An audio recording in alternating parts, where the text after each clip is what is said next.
Wait. Dude. It's, okay. Why don't we have Every single time because it said that we were recording too frequently, and I didn't understand what that was. Okay. mm-mm. Did we you know how to do the to add the video in for the Yes, I do. okay, perfect. Well, Because there's this present, it says present and then maybe video file. Let's see if that but works. it's That not. is from my computer.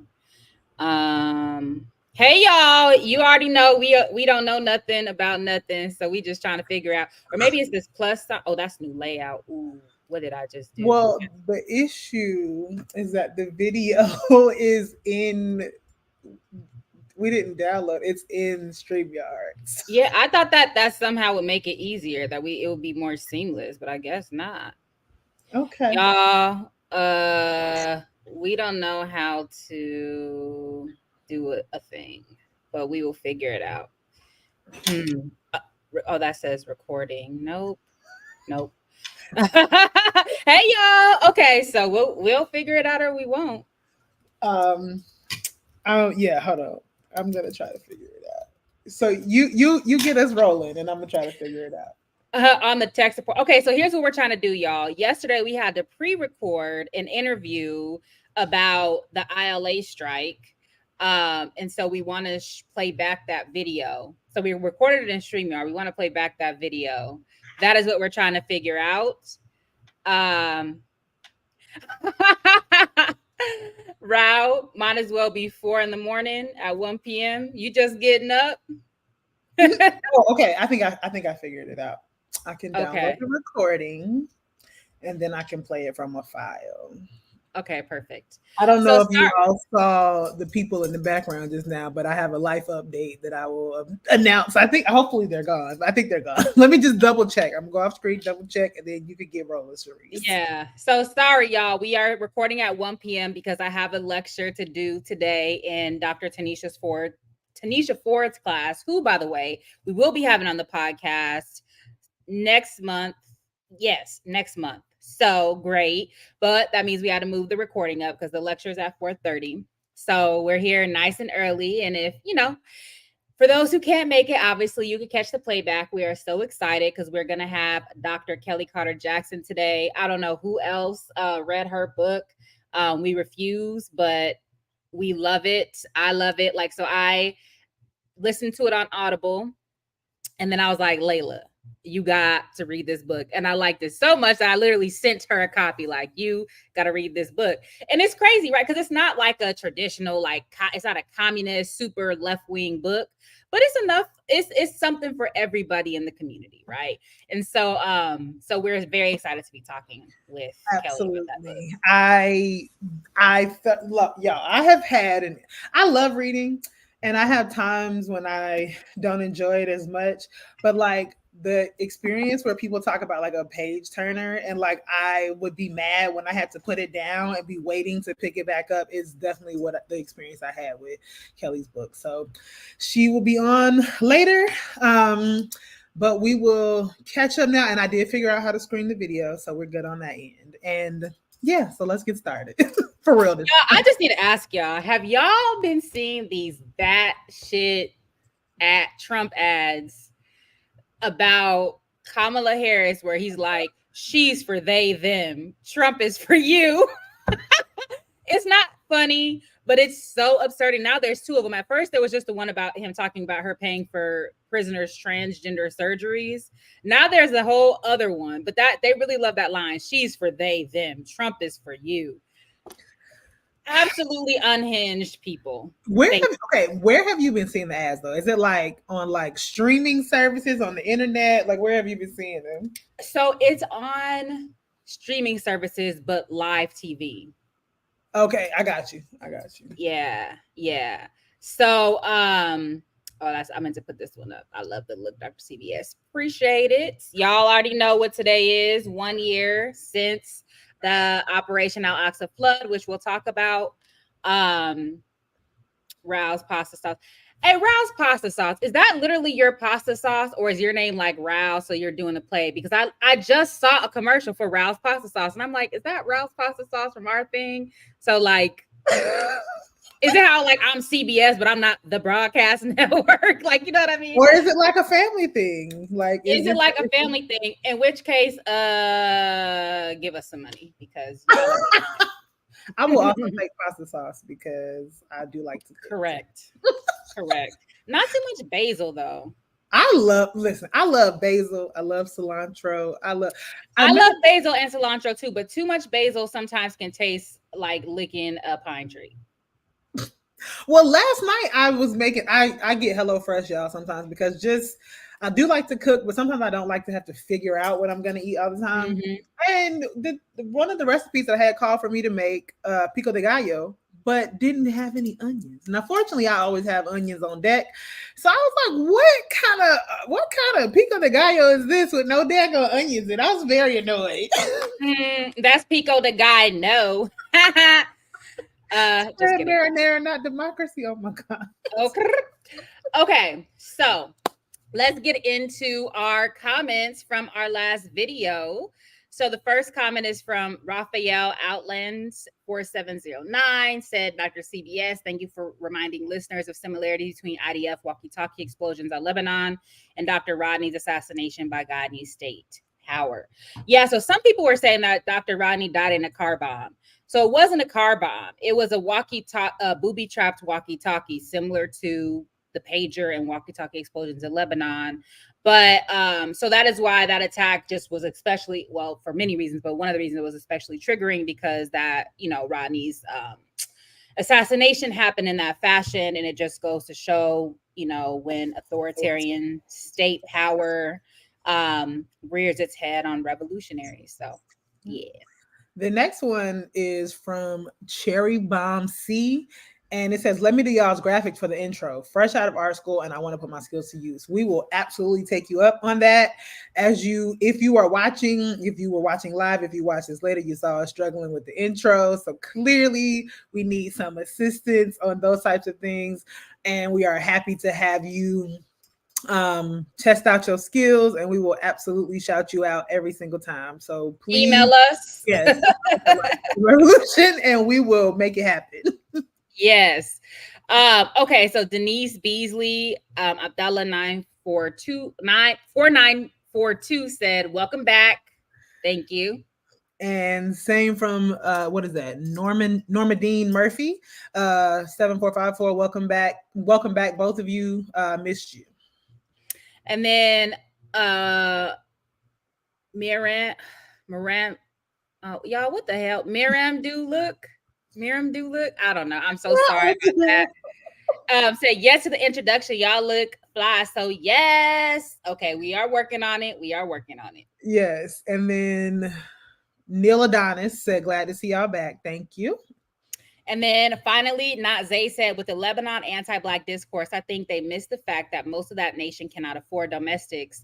And we know the class dynamics are what they are in most places. The rich will be cruel to their workers. Absolutely. So that was in reference to when we were talking about how the African domestic servants got left behind, or there were reports of this, specifically Kenyan domestic servants got left behind when families fled the Israeli attack. So, we just, again, we're cautioning, we need to lift up that reality without delving into the sort of myopic and backward anti-Blackness discourse that can try to interrupt solidarity. Absolutely.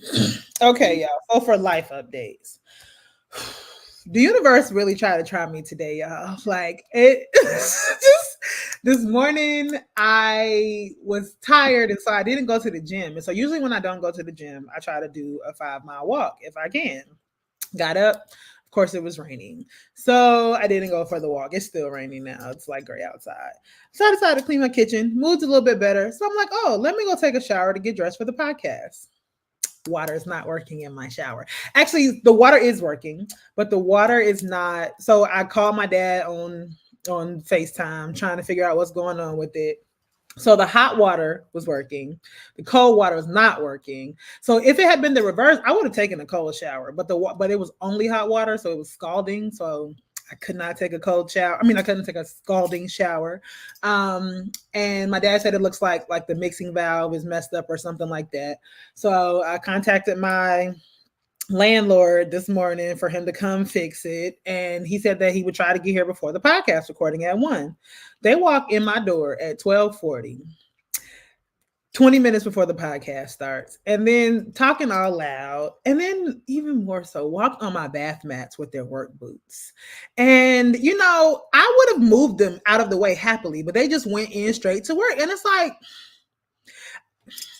my father works in construction, and I just texted him. I was like, "Would you walk into somebody's bathroom with your bath mat, with your work boots on?" And I just feel like no, just would not do that. Like, just move out of the way. And it's raining outside, so then them boots is mushy and gushy. So all that to say, obviously, I got to go clean my bathroom. And so they were still here when the podcast first started, and they said they actually going to have to come back tomorrow because they might have to. 12:40 is before 1, but it's not enough time to do what they needed to do. That's the problem. So I would have rather them just come afterwards, and then it would have been fine. But such is life, because they still got to come back tomorrow because they're not even done. So there's that. But in other good news, I got to visit. Wait, hold on. How are you going to shower? You got to work tomorrow.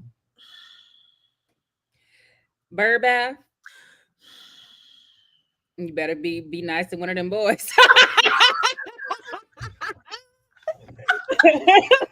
Anyway. And I got to be there early too. So I'm just like, I mean, I could go to the gym on campus and get it, but that just requires too much, y'all. Like, I like my little skincare routine. I got to take too many things. So I don't know what's going to happen.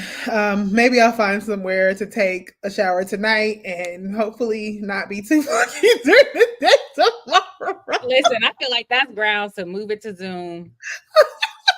But I have classes online tomorrow and office hours. That's true. Anyway. Okay. So I had the chance to visit this Black-owned plant shop in Boston that I've been wanting to go to, and I know y'all asked in our welcome back video about bringing back the plant segment. I don't know that we're going to bring back the whole plant segment, but I did decide that I would just show off one of the plants that I got this weekend. So I had a marble queen pothos that had been trailing, and then all of a sudden it just decided that it didn't want to live anymore, and so it was like just dying off. And so I was able to take a few of the leaves before it died off and propagate it. So this is from my original marble queen pothos, and it's trying to do something over here.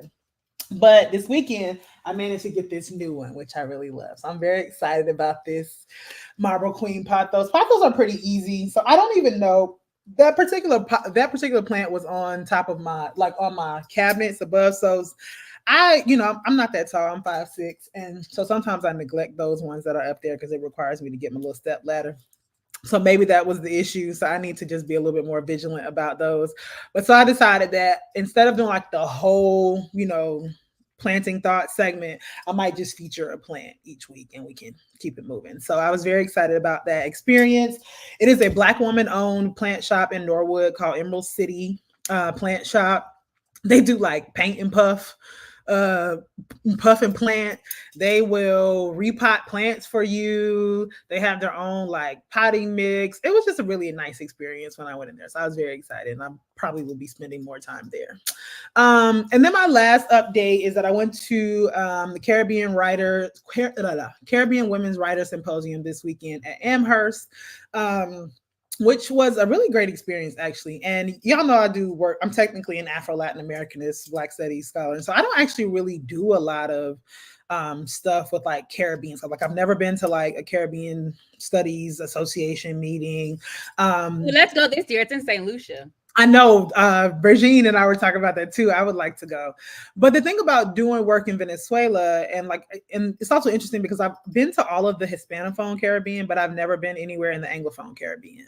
But the way, because Caracas is on the Caribbean coast, and because of the sort of culture of the history of slavery in Venezuela, and where the Black population is heavily concentrated in Venezuela.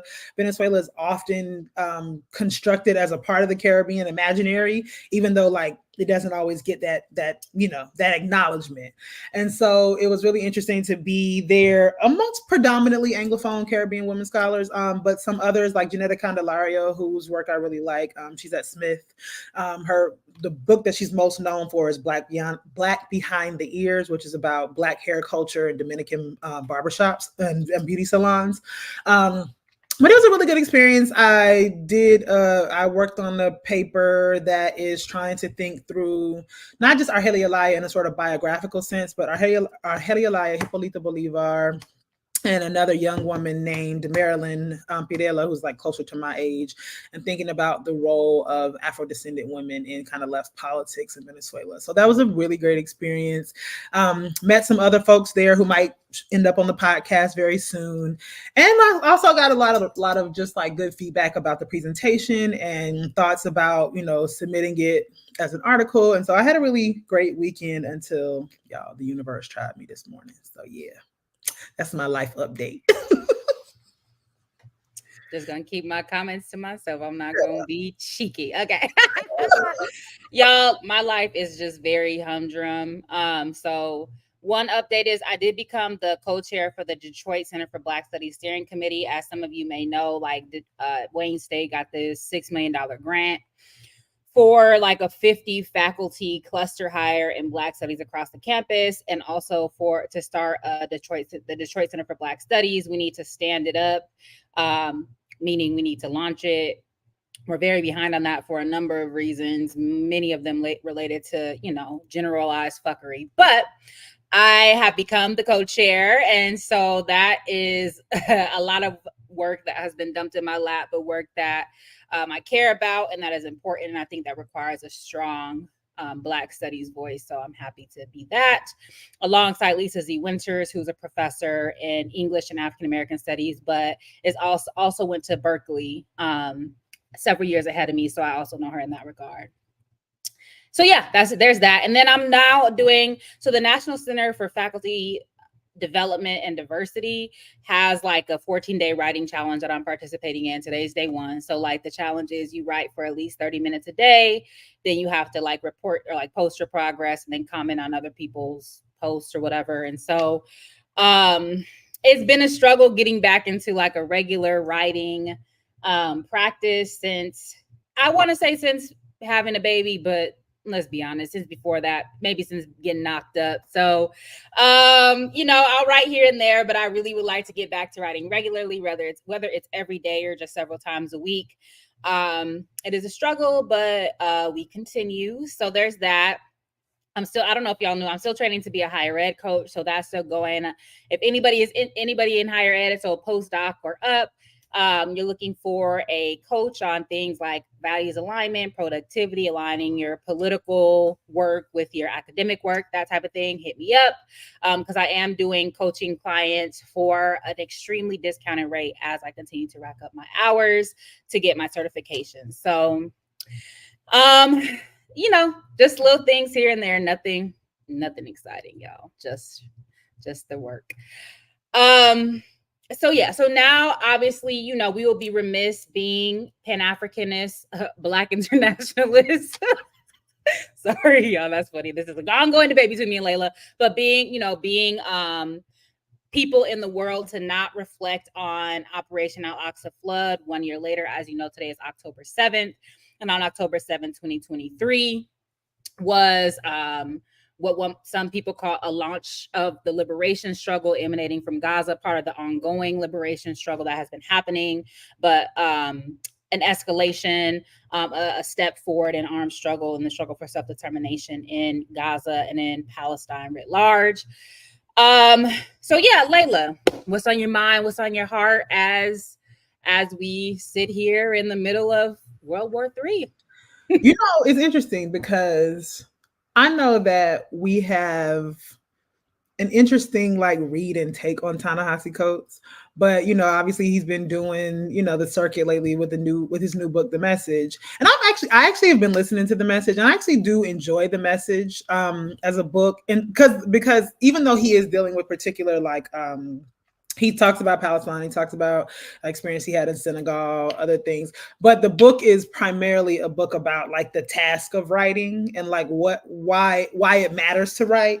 But also find it really useful in his own. So like I just this morning was getting through the section where he was talking about his own error in his piece on the case for reparations in the Atlantic, and also just kind of him talking through um, his misunderstandings of what was happening in Palestine and the sort of the misalignment in trying to make a case for reparations by drawing on the case with Israel.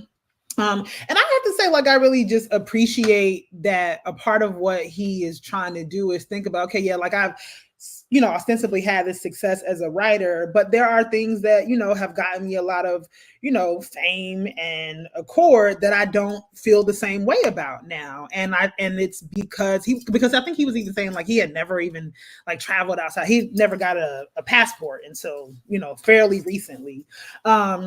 And so just being able to like for him, I think he said he spent like 6 or 7 days in Palestine.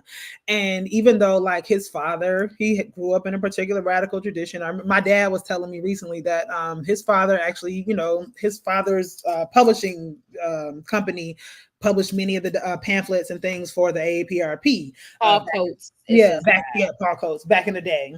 And so I think there are just a lot of things that I'm thinking about interestingly about when and how we come to certain types of politics, what we pay attention to, what we don't pay attention to, why we don't pay attention, like the reasons why. So he was even sort of reflecting on the fact that, maybe he was like excited about getting that attention and, from all these people who he considered writers with his insecurities about not having graduated from college and not knowing certain things. So I really do, I think, appreciate the text as a text about writing and like the process of writing.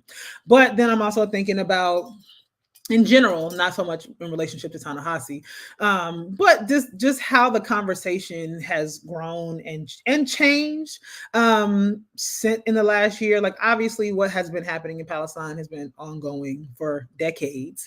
Let me ask you that. Okay, so Brianna Joy Gray also talked about Ta-Nehisi Coates and basically how I guess he went on some morning show and got dragged by some white man, and that there was 2 Black people. Flanking the white man, and they just let the white man rapidly. Well, goofy ass girl, come on. We don't call her goofy girl for that. Well, maybe I'll just call her that. But anyway, my problem is sevenfold. Now, I am gonna buy that book on Audible for the writing part of it, and I'm gonna buy a copy from Source Books because I really love it. If you're in the Detroit area, go to Source Books. It's an amazing bookstore. But number one, I fucking hate celebrity. And I feel like people act like this man freed the fucking slaves because he has been allowing himself to get dragged on his lecture, on his publicity circuit, right? And I am glad that he did the right thing. And by the way, he talks about getting shouted down by somebody who turned out to be Rania Khalek from BT News several years ago.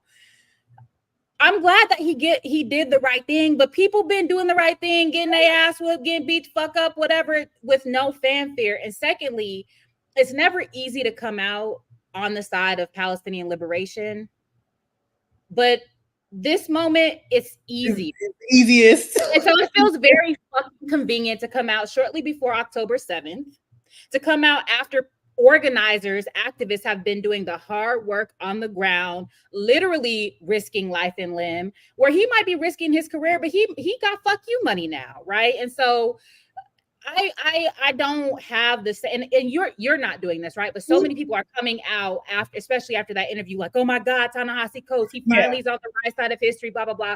I do not share that sympathetic reading. And mind you, I'm the person who wrote several years ago a piece called Why Claudia Jones Will Always Be More Relevant Than Ta-Nehisi Coates. So I've been on the man's helmet for years, but he's sucking up so much oxygen right now. And on the one hand, people are like, well, he's bringing liberals to the right, whatever. Fuck those liberals, because the minute that fascism actually takes hold here, they will be kicking us off the sled as it goes rapidly downhill. Like, I just don't consider this to be the type of solidarity and the type of I'm annoyed with the accolades, right? And again, I don't think that you're doing this at all, but it's just it's interesting how all of a sudden this is what everybody's talking about with regard to Palestine, and I just feel like it's awfully convenient on his part to now all of a sudden be. It's like when fucking Sean, whatever, the Malcolm X converted to Islam. It's like it's just so fucking because he could have did all that and not gone on a press tour. Yeah. He could have just wrote the book, or he could have just shut the fuck up and been on the right side for Palestine. And so I just wanted to throw that haterade out there. Yeah, no, I mean, obviously we have the same relationship to celebrity in general. And honestly, like I'm actually not a person who has been a consumer of Ta-Nehisi Coates' things. I actually really like what actually made me go look at the book was less about the Palestine thing and more about the fact that when I saw it, it was actually about a treatise kind of on writing, right? And you know, we all know that is something that I struggle with, right? And so I appreciate that. But in terms of obviously, no, I don't. I watched the interview where he had the back and forth, and I do think one thing I do think is good about the interview is, and I think in terms of people dealing with sort of what do you call it, like PR training, press training, I do think that it's instructive for that because that white man kept trying to push him into saying particular things, and he didn't get riled and he didn't change his position. So I think there are things to be gleaned from all of these experiences. Yeah, but fuck that, because you already modeled that in season 1 when that girl was trying to get you to say shit and you said, I've said what I'm gonna say. So but only you heard that. You didn't. Everybody didn't hear that. Sure, but you explained it. So like Rouse Pasta said, why we need Coates when we got LB? Like, fuck him. Anyway. No, if we don't. No. Okay. Here's the thing. I don't think we need him. We don't need him. But we also have to acknowledge that we are somewhat in an echo chamber, and there are some people who do need that. And for me, it's not about like waving the Ta-Nehisi Coates flag, but I think it's akin to the conversation we were having about Angela Davis last week, right? When you said what did you call her? What did you say? A gateway? Yeah, radicalism. Yeah. Yes, and I think that for some people, but also this is the conversation we've had. I think on a number of things. This is the same conversation we're having about like commemorative holidays. This is the same conversation we've had about like the Hollywoodification of a movie like Blood Diamonds or something like that, right? Like obviously that's something that plenty of people know about, have lived through, but for some people, Blood Diamonds is the first entry point into that, as an issue to care about. And so I think there is a fine line between waving the flag of celebrity around Ta-Nehisi Coates and acknowledging that there is an audience that he has that will come along with him. Now, let me ask you this, because I've watched nothing the man has done. Has he mentioned movement? Has he mentioned the student intifada? Has he mentioned any collective that is also moving along with him? Like, has he lifted up anything besides his own individualized revelation? I want to say that nothing is standing out when I think about what I've heard and read so far in terms of movement. I don't want to just say no, and because I don't know 100%, but nothing is standing out from what I can remember having listened to or watched so far. So no, and I mean, but this again, I think is the thing about the writer, and that's why the book works as a book about writing, because writing is a very individualistic task. I think there are all kinds of collective ways that writing can be useful to a collective, that can be workshopped collectively, but writing ultimately is an individual task. You sit down with yourself and your own thoughts, and I think that for me, that's one of the reasons why it's difficult for me to write, because that is just not really the way that I work out thoughts. Like, more than anything, I work out thoughts. Like, that's why the conferences are always useful for me. That's why debates are always useful for me, because my own thinking, there's something for me that just happens in needing to explain, respond, or defend a thing that works my ideas out better than having to do that by myself on paper. And so no, I think because the book is a book about writing, even though it takes advantage of this particular moment to have a particular kind of political leaning, it's still a very individualistic reflection. Right. And so the point is taken of that. I think Joshua Ingram, what's up, Josh? He said that he doesn't discuss movement, but he'll go places if attitudes promoting his book. It takes nothing to mention movement. I went on a book tour, and granted, I wrote my book with movement in mind, but still, like, I constantly, like, when I did talks after the student intifada kicked off, I have my critiques, but of course I'm going to lift that up because of the ways that it was engaging the things of Black Scare, Red Scare in real time. And so if he has a piece in that book about Palestine, it's very easy to talk about movement, whether it's the student movement or the global movement or whatever, in ways that perhaps only if you're in an organization or you're engaged, if you have some sort of relationship with movement, that it would be like second nature, right? And so to me, it's just like, anyway, good for him. And also, I'm going to read the book or listen to it on Audible with the writing angle in mind and shove down my hateration for that man. No, I mean, like I said, I think the teacher in me is always open to the things that make the moments, the commemorative moments, the people, the watershed kind of things that open up a new audience to a particular thing, right? Because like, I'm not that audience. Like, I'm like, I didn't even come to any of this through school. Like, this is how I was raised. So there was never a moment where these things were not on my mind. But I also know that that is not true for the vast majority of people, right? Right. And even this little, whatever 100, maybe a few thousand people that watch Black Liberation Media, that watch, LSR, that watch LDI, like, we are a very particular subset of the population. And if we really want the types of changes to come about that we say we want to have, then it has to be more than us. And everybody is not going to be quite where we are. But I do think that the folks who can bring some people along are at least worth not throwing away. I'm not saying we got to be like, oh yeah, it's not how to kill us. I'm not saying that, but I do think that it's worth it, because there are a lot of people talking about it right now that I think otherwise wouldn't. We got to grab him by the scruff of that dirty ass neck and bring him along. Fine. Neck. Also, whatever. It's probably clean. So Julius said he really wants to be a modern Baldwin. Baldwin was in movement. Baldwin was, if not direct, very much. He became a movement intellectual at a certain point, right? Doing a lot of work in the civil rights movement. So, and even having some engagement with Black Power. So if Ta-Nehisi wants to be the new Baldwin, he has to engage movement. And I don't know, maybe he's going to some of their meetings. I don't know. But I find it hard to believe that he's not, just because I don't know. I mean, I don't know.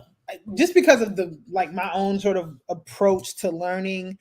I feel like there is something about him having been at Howard in this amount of time, him having been in DC, him having been around, and I don't know who it is. I don't know his personal life story, but I feel like it's not entirely because he tells this story about going to South Carolina, and this white woman who was trying to teach his books was being threatened with being fired. Well, the book was being banned, but then she was also threatened with being fired. And they had just randomly had an exchange, and it ended up coming down there and meeting all of the kind of the community. And it's a white woman, liberal white woman. She's a high school teacher trying to teach us stuff.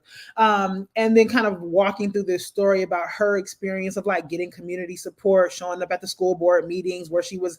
So I have a hard time believing that is his only point of entry into any. Now that's not radical organizing, but I think he tells that story again because like you talk about Angela, she kind of capitulates to her audience. I think he knows who his audience is, and his audience is predominantly liberals. And so I don't know. I don't know the man. I don't know him from Adam, never met him, can't say anything about his personal life, but I would have a hard time believing that he's not in some of those spaces with some folks, even if those are not the stories that he's telling. Well, on that note, He's in the DC area. So I would like to read the BAT Baltimore. I think it's a BAT Baltimore citywide statement that was read at the 1 year of genocide, 1 year of resistance rally, one of many that took place on October 5th. And I just, Ta-Nehisi, if you're watching this, I invite you to there's a Mid-Atlantic chapter of Black Alliance for Peace. There's a Baltimore chapter of Black Alliance for Peace that's right in your neck of the woods. So pull up. All right. So I do want to read this. I want to read this statement. So it says, on October 7, 2023, Operation Al-Aqsa Flood began, marking a bold act of resistance by the Palestinian people. In response, the Israeli occupation forces unleashed a horrific wave of state terror with indiscriminate bombing, targeting of civilian infrastructure, rape, torture, and starvation, with an obvious and specific target, the non-combatant civilian population. The result has been a second Nakba, another catastrophe for the Palestinian people, with thousands of Palestinians slaughtered with impunity. This systematic state terrorism has now engulfed Lebanon, with Israel replicating its anti-human tactics from Gaza, killing civilians and attempting to terrorize the Lebanese people into submission.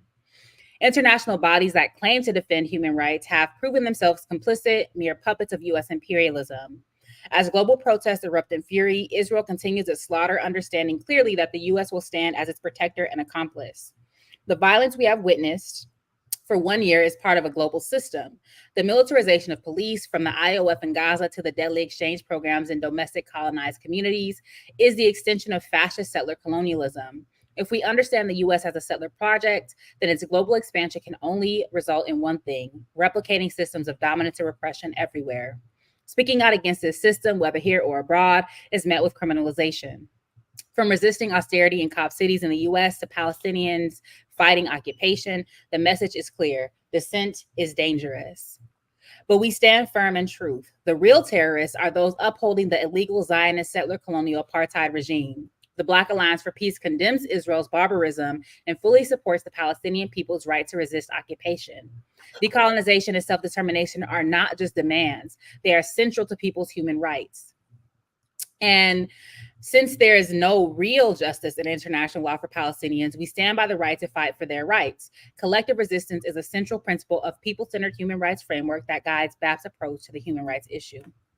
Finally, we recognize that the attack on Gaza mirrors the looming assault on Haiti.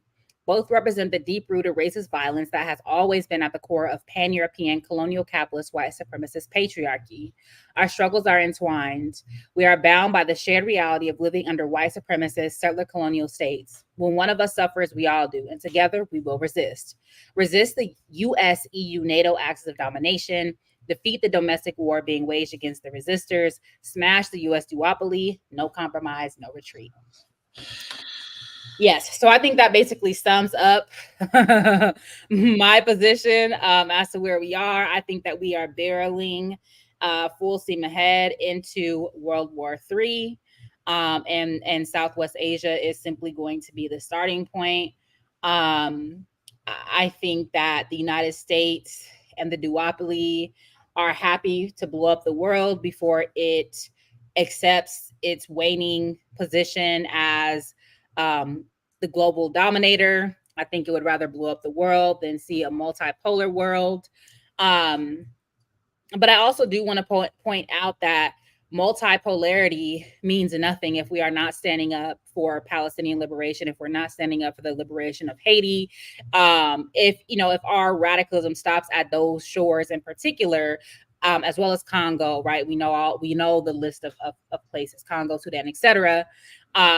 Then multipolarity ain't shit, right? It's just simply the dispersal or the fragmentation of the same types of colonial logics. So that's that on that. Anything else? I mean, obviously we could talk about this all day. So no, I'm not gonna. Right. Are there any updates on Mamadou, by the way? Do we have any updates on him? Oh, do we have updates that we can share? I don't know. Well, free Mamadou. I mean, because there are things in the works, and some things we know that we've been asked not to necessarily share publicly at the moment. But what we will say is that the pressure from the calls, from the petition, from the graduate student union, from folks who are supporting him on campus is working. In that, obviously, the deportation has been stayed up until this point. So they are, still in talks and in the works. That I think that second appeal is still in consideration, and I think that there's been some kind of response about what I think what they're gonna try to do, as they usually try to do, is get him to capitulate in some kind of way. And there are things that he has said that he is completely unwilling to do. And so, as kind of more information comes forward, we will keep sharing it, the public information. But at the moment, he is still in the country. He's not back in his classroom yet. There are still ridiculous rules for him about how to move around fucking campus, because fortunately for him, he lives in a housing situation that is on campus, but it's actually privately owned. It's like a Black student thing that got bought by somebody, and so he's able to be on campus in the place where he lives, but they are trying to restrict his otherwise movement on campus, which is absurd. But they're basically trying to tell him that he can go to and from where he lives, but can't be wandering around campus, which is just crazy to me. That sounds it's like, what the fuck is this, past laws? That sounds very crazy to me. Vagrancy laws, come on now. Yes. But as we have more information that we can share, we will definitely update on that. Yeah, so solidarity with and justice for all of the different organizers and protesters who are in some stage of repression and fighting that repression against the institutions, the state, etc. So yes. Now, okay, so we have Kelly's coming on at 2 p.m. Eastern. So we have about 20 minutes to play some of the interview from Dr. Mike Goldfield about the ILU strike, right? The International Longshoremen's Union strike, and the different dynamics that played into that. And so we're not going to play the whole thing.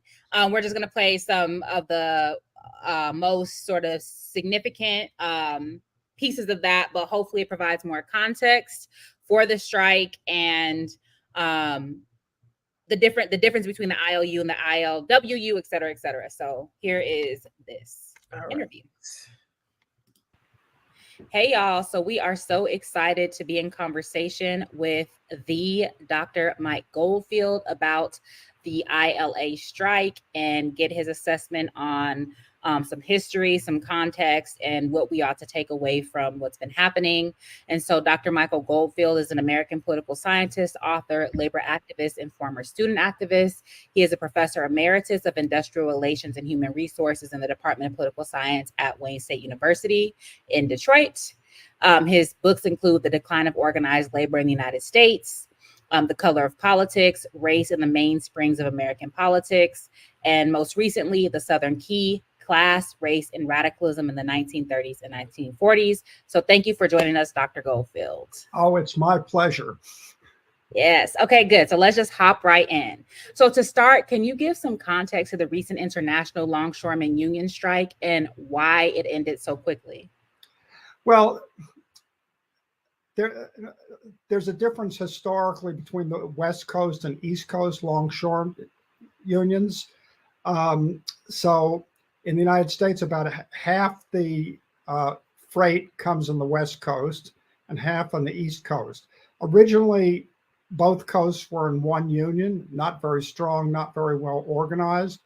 The West Coast, the International Longshore and Warehouse Union, and actually the West Coast Union dropped the man from the name. It's Longshore Workers. That still hasn't been dropped from the ILA.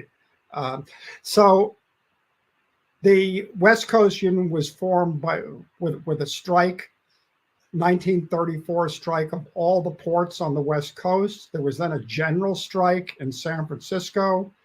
There were communists and other radicals leading the way. They've always been a much more militant and radical union. They boycotted ships, sending arms to Vietnam, to apartheid South Africa. They've refused to load ships that were taking weapons to Chile when Pinochet was, and they've also supported refused to load arms going to support the Israeli government in Gaza. The ILA has something of a gangster background. It's an old AFL union. There's a famous book by Howard Kimmeldorf called Reds or Rackets, comparing the two unions. In contrast, in the West Coast, they've accepted automation more. Even though the freight is about the same, there are about 10,000 longshoremen on the West Coast. Before these contract and negotiations, the top pay was almost $20 an hour more than on the East Coast. And even the figures that you see in the news on what people get paid, there are a lot of non-union companies that load freight and do all sorts of funny things. Outside a certain mile radius, they can break down freight and load it. And the West Coast has been fairly militant about not letting that happen, although it happens a little bit on the West Coast. So workers were pretty upset. 6 years ago, there was a contract where there was a 12% raise over the course of the contract. Inflation has gone up maybe 25% since then. So the top pay that you read, which was $39 an hour, is only something that a small percentage, not a small percent, but only a percentage of the longshoremen get. The ones, particularly in the Gulf Coast, get paid less, much less, because they're competing with non-union labor. So the statistics that you read in the paper are a little off and don't explain the whole situation. Safety standards are lower on the East and Gulf Coast than they are on the West Coast because the union has been less strong. There have been some conflicts in the union. I'm not sure to what degree they played a role in the strike. There's a lot of complications.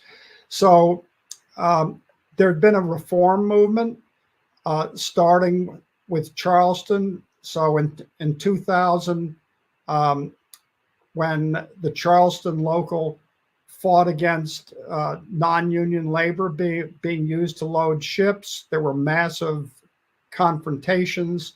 There were 5 workers arrested, charged with all sorts of heavy-duty charges. And there was an international defense campaign for the Charleston Five, which the International did not really support because these people were oppositionists. Now, so is Charleston a primarily Black union or local? Well, most of the locals in the South are overwhelmingly African-American. So, I mean, the biggest one, even under slavery, Mobile was 90% African-American. So interracial unity didn't even come up in Mobile because it was always a Black local.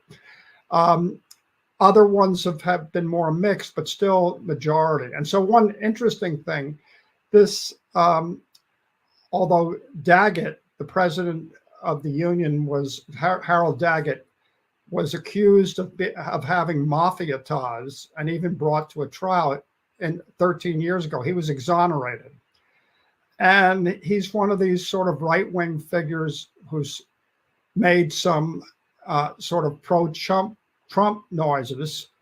And the primarily Black locals in the Gulf and the South got together. There's a Southeast district, and they came out pretty unanimously and announced that they supported Biden and Harris. This was, I think, in April, when Biden was still running for president. And this sort of preempted Daggett from taking any position. The oppositionists, originally led by Ken Riley, who was the president of the Charlotte local, is vice president of the union. But the opposition, from what I can tell in terms of talking to people who were oppositionists, seems to have mostly collapsed.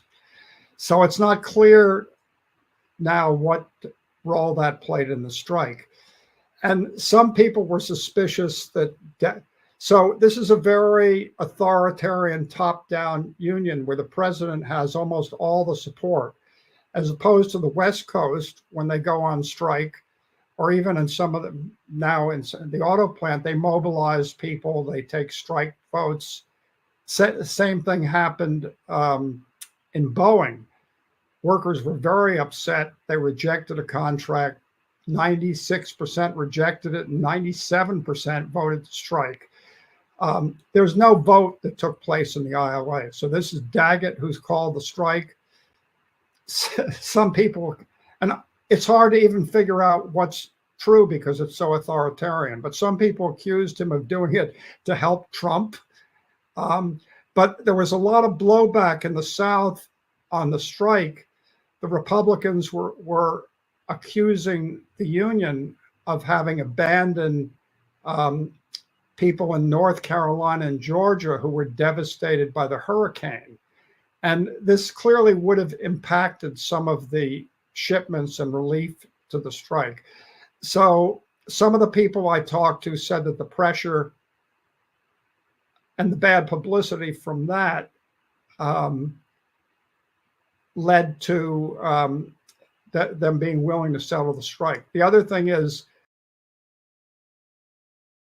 so there's much more that was said. What we're gonna do, so we don't we're gonna shift That's to our a interview horrible too. freeze moment on my end. Well, look at me. I'm like, jowls a jowling. Anyways, y'all. What I did want to point out was the fact that he talked about the ILU as a top-down union. And so we went on to ask him a question about their pledge to continue loading munitions and unloading munitions.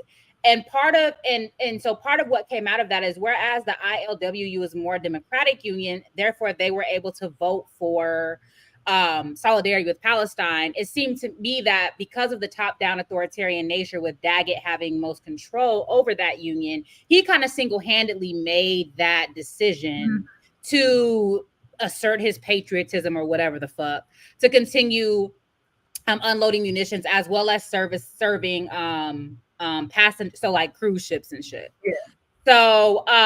So we're gonna skip to about the last 7 minutes where we asked a question about a general strike, because I thought that his perspective was pretty interesting. But we're gonna post this whole interview on BLM, on the BLM platform. And so he had a lot of good information, a lot of information. And so yeah, so tap into that, and we'll let y'all know on our social media when that's posted there. So bear with me, y'all, because I know what the timestamp is, but I can't really see it on this version. Okay, wait. Yeah, so 36, 30. Should be right about here.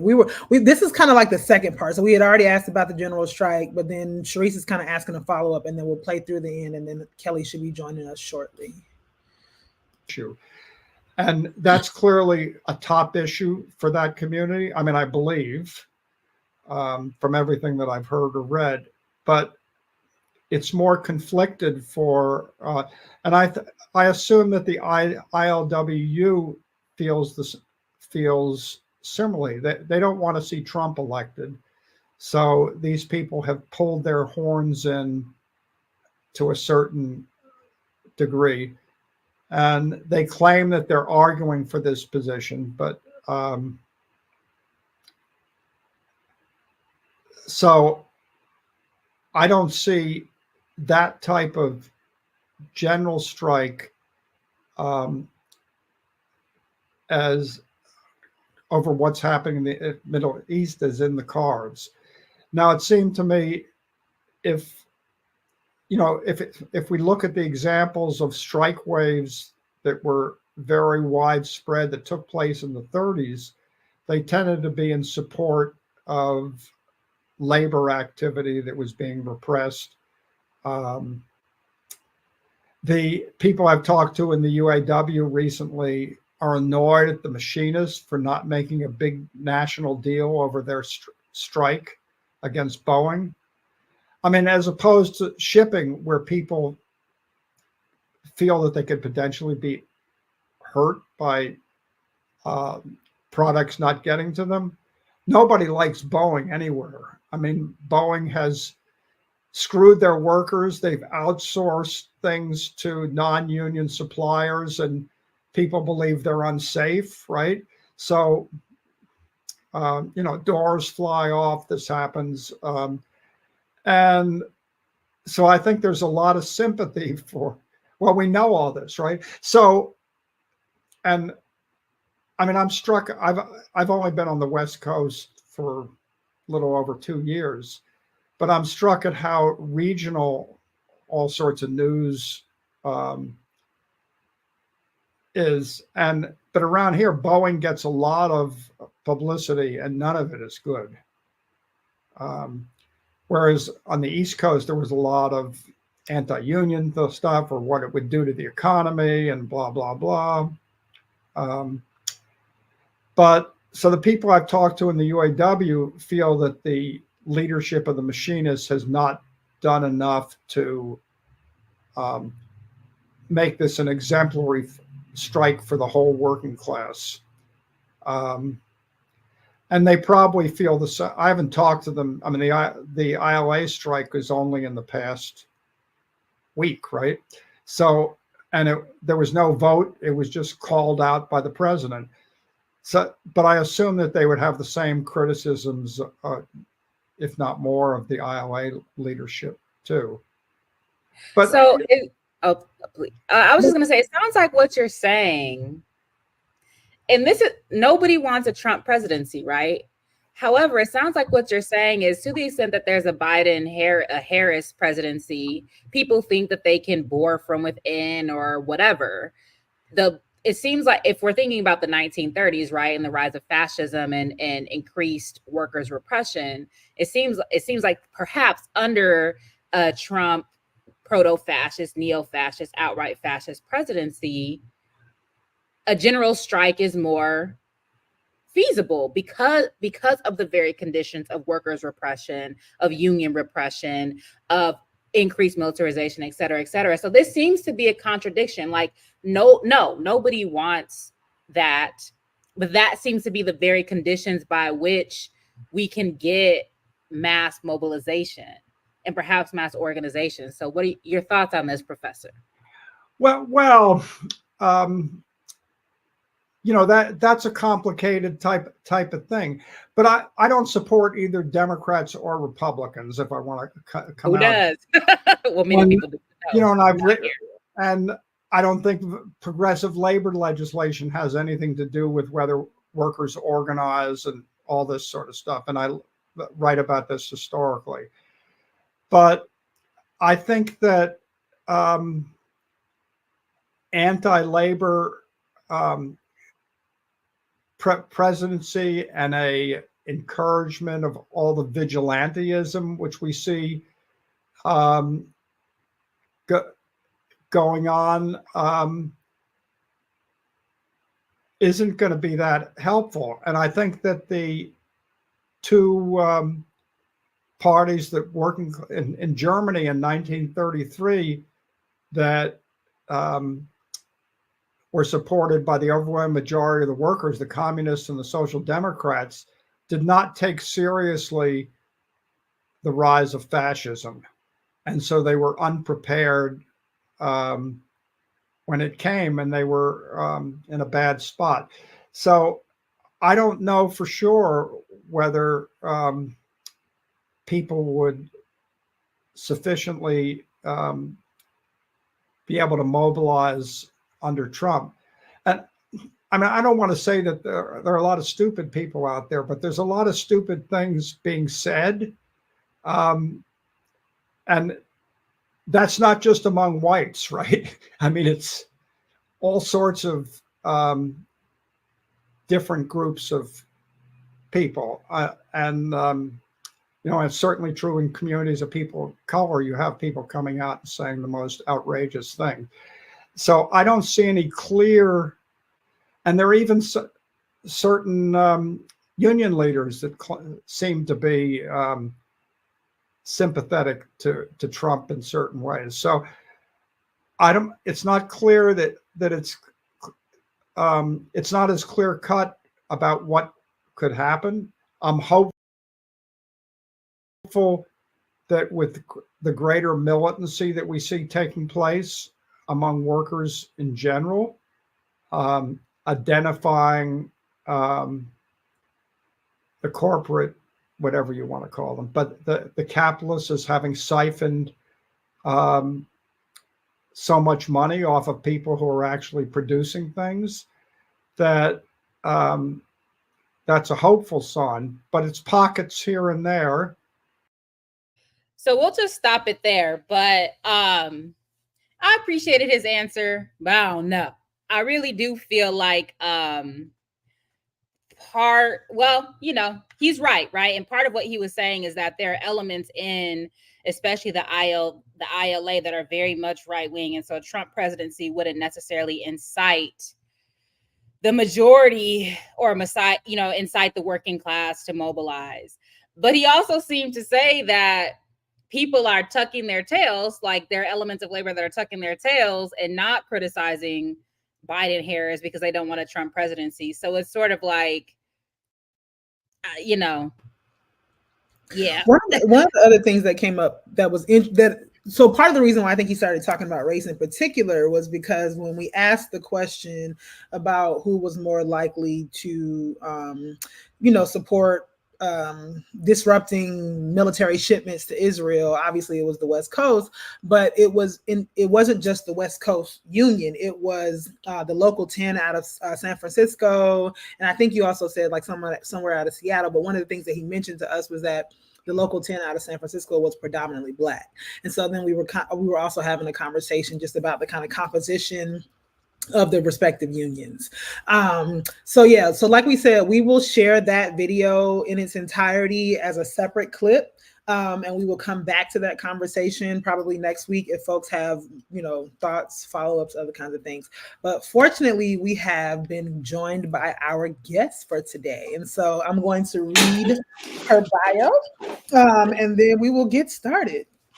So Dr. Kelly Carter Jackson is the Michael and Denise Kellen 1968 Associate Professor in the Department of Africana Studies at Wellesley College. She studies the lived experience of Black people with a focus on slavery, abolitionism, the Civil War, political violence, Black women's history, and film. She is the author of the award-winning book, Force and Freedom, Black Abolitionists and the Politics of Violence. Carter Jackson is also the co-editor of Reconsidering Roots, Race, Politics, and Memory. Her essays have been featured in the New York Times, the Washington Post, the Atlantic, the Guardian, the Los Angeles Times, NPR, and other outlets. She has also been interviewed for her expertise on Netflix, Apple TV, Good Morning America, CBS Mornings, MSNBC, PBS, Vox, CNN, the BBC, the History Channel, Al Jazeera, Slate, and a host of documentaries. You didn't have to do all that.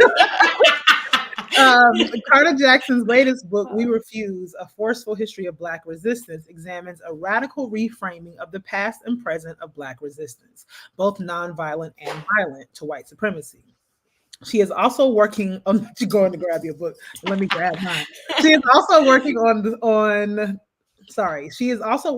story of the only Black passenger on the Titanic, which examines the unexplored aspect of race, migration, and our obsession with one ship thought to be supreme. Lastly, Carter Jackson loves a good podcast. She is the co-host of the podcast, The Day in Esoteric History, with Jody Avirgan, and Nikki Hemmer, and serves as the executive producer and host of You Get a Podcast, formerly known as Oprah-demics, the study of the Queen of Talk by Radiotopia with Leah Wright Rigueur. All right, so wonderful. So thank you so much for joining us today. Yeah, thank you for having me. That was great. Bios are like always a lot. Yes, 2 things. Fuck Oprah for trying to sue you about that podcast. We can talk about and that. Also, yes, and we are so happy you're here, y'all. I just want to say that Kelly is a rose among thorns in academia. Absolutely kind, like rigorous, but also kind of just a good human being. So appreciate you, and thank you so much for being here. Yeah, thank you for having me. This is a lot of fun. I'm super excited. Like, we're gonna have a good time. Like, there's a lot to discuss. So this is good. All right, so let me hop right on in with the first question. Sure. So Kelly, this is a beautifully readable Black ass book. Thank you. Literally from like the font size to the balanced chapter length to the interplay between personal narrative and historical research. So can you talk about the audience or audiences you had in mind for the work and how that factored into your narrative and structure of the book? You know, I wrote this book for us. I wrote this book for Black women, for Black people, for people who love Black people. Like, this was my like love letter to the community, really, because I don't know about y'all, but I just felt extremely frustrated by some of the books that had come out like in the past maybe 3 to 5 years, especially during like peak of like 2020 when everybody is like having this like racial come to Jesus moment. And I just feel like these books are not written for me. These books are written for white people. These books are written for like white liberals or white people that, you know, want to be told how to solve a problem. And it just, a lot of it felt very formulaic to me. A lot of it felt very cliche or unrealistic. And so, yeah, I wanted to push back on all those ideas. And that's kind of what I did with this book, and respond to a tweet, which is crazy. Like, you write a whole book to respond to a tweet, but like, you know, that tweet that was going around that was like, it was like a meme. It was like, be careful, I'm not my ancestors, or some garbage like that. I was like, no. Like, do you know who our ancestors are? Do you know what they've accomplished? Like, so yeah, my audience is for anyone who is sympathetic to that message. That's so funny because I remember that because I had a chapter in my dissertation because it was like, what is it? We are not our ancestors. And I'm like, your point, like, absolutely, like, who are your ancestors? Because I know you are. I know. that you know, so that it was a lot. It's interesting that was a motivating force for you. It got me angry. It got me mad.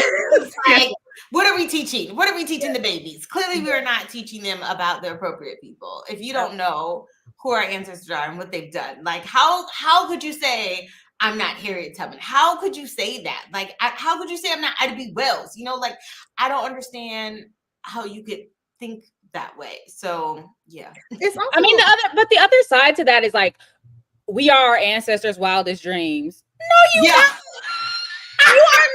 You are not the culmination of revolutionary struggle. Like, your soft life, you know, cha-cha. That was got a little more love. Bro. Like, so I think it's both sides. Yeah. Yeah, absolutely. And in addition to that, I think that it's also just very ignorant of like human condition, right? And so while we do know that many of our ancestors fought, we also know that some of them didn't for whatever reason, or even it's not even that they didn't, but there are different ways of fighting, which I think you also talk a lot about in this particular book, right? But I think, like, you know, this is such a small, like, sort of anecdotal kind of comparison, but like, you know, we think about when somebody randomly in public touches your hair and you think, like, in your mind you be like, I'm gonna fight that person, but then when it happens you're so stunned by the fact that it's like a drive-by. What the hell? Like, no, I feel like that too.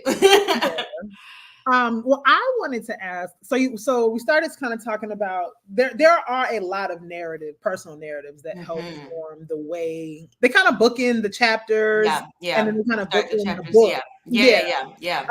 And so I wanted to specifically ask you about the series of kind of personally devastating losses that you narrate, and you know, about your choice to use such stories, because you know, sometimes, you know, people can talk about, like, you know, to me, you don't walk the line of trauma porn when you do that, right? But you are telling these stories where you've really like gone through major losses. Yeah. So I wonder if you could talk about, one, your choice to use those stories, and then two, what kind of narrating those losses tells us about our struggles, one as individuals, as individual humans, but also like as Black people. Yeah. You know, this book was very personal in a lot of ways because I chose to book in a lot of the stories with these personal family anecdotes. I did that for a couple reasons. One, because I tell my students all the time, like, you can't check your identity at the door. Like, who you are, everyone brings that into whatever they write, whatever it is that they're writing about. Like, your personal experiences, your family experiences, your oral histories that have been passed down to you, is how you make sense of the world. It's how you make meaning, right? It's how, like, I would not be a historian if it wasn't like for my mother and for my grandmother and for all these people that have either told me stories or shared stories or had me read stories that shaped my worldview. So we have this idea in history that you can be objective, or that we're supposed to be like blank slates and we just come just the facts, only the facts. Like, and that's all that we bring to the book, as though books have no agenda, no perspective, no opinion, no anything like that. And that's just not true. You could do any like Civil War history. Know that that's not true. People are bringing their opinions to the table. And I feel like it's just more honest writing. Like, if you know where I stand, if you know what I've been through, if you know how I'm thinking about whatever the topic is, like, a reader can disagree with that, absolutely. But at least they know like what my opinion, my expert opinion might be about that idea. But in terms of like, I mean, I talk about the loss of my two siblings. I lost my only brother and my older sister in about a 10-day span, completely unrelated. Like, my sister had breast cancer. My brother had been healed from sickle cell, but then his death was really caused by a symptom that happened from a bone marrow transplant. But and it, obviously you could have never predicted any of this. My sister like ran 3 miles a day, super healthy, you know, mom of 3, like, and because I grew up with a Christian faith and I grew up in the church, I always felt, this is gonna sound weird to say, but I always felt protected. I always felt like God loves me, like nothing's gonna happen. Like, my life is great. And then this calamity, this tragedy consecutively hit our family. Like, my sister had cancer for a while. And so, I mean, you never really have time to prepare yourself, but we had more time, I think, to come to grips with what was becoming inevitable in her diagnosis. With my brother, there was no preparation whatsoever. We all went to the funeral. We came back. A day later, I hadn't even unpacked my bags, and my mom's like, William's in the hospital. And I was like, for what? I just saw him. He was about to deploy to Iraq like 2 weeks later because he was in the army. And then 3 days after that, he was gone. And it was just, I couldn't catch my breath. I don't even think I don't know if I packed my bags. I don't know if I booked my plane ticket. Like, there was so much that happened in that moment that was just a blur. And it just reminded me of like, that is how Black people feel all the time. You know, like, when we get hit, and y'all remember this, like, week after week, there was another unarmed shooting, killing, police brutality. It was like, my goodness, we can't go a solid month. We can't go a solid week without somebody else being brutalized before. It's just the consecutive blows of both the pandemic and the racial unrest. It was a lot.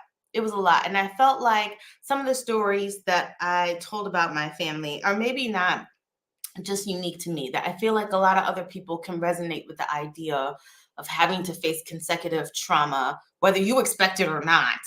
And how do you pull through that? And how do you find joy in the midst of that? And how do you recover from something like that?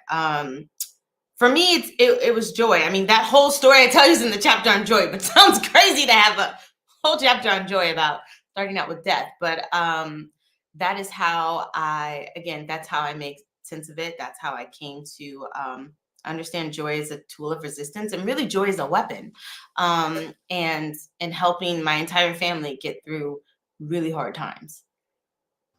I will definitely, this is not a question, but I would definitely that as a person who has experienced my own, set of losses like that, the way that you model writing through that in the book was very useful for me. And so I would Oh, just say I good. appreciate that. Oh, good. Yeah. I'm glad, because I wanted the book to do that too. I didn't want people to just be like, oh, so sad, too bad. I wanted people to be like, okay, she seems like a relatively healthy person. Like, maybe that's possible for me to also think differently about how I might navigate my grief, my sorrow. I hope it really spoke to people.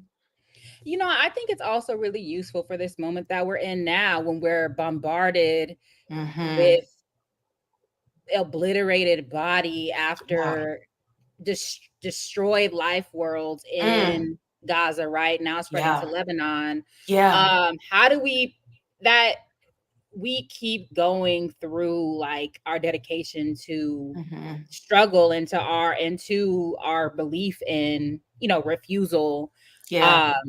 writ large, right? Refusing that reality. And so that actually leads into the next question, that Mm-hmm. your chapters are organized by themes of revolution, protection, force, flight, and joy, which really expands, right, our understanding of, like, radicalism and how it is that we struggle. And so I wondered, how do all of these things factor into your broader analytic of refusal? Yeah, I love refusal is like my new favorite word now, because I feel like if you're a scholar and you sort of went through school around the same period I did, like all of the early 2000s was all about resistance. The 90s, 2000s was resistance, and how are people resisting? And the slaves, they resisted, and what did they do? And it's, and resistance took on all of these different forms. Resistance could be like poisoning your master. It could be a slave rebellion. It could be, infanticide. It could be like setting a fire. It could be a ton of different things.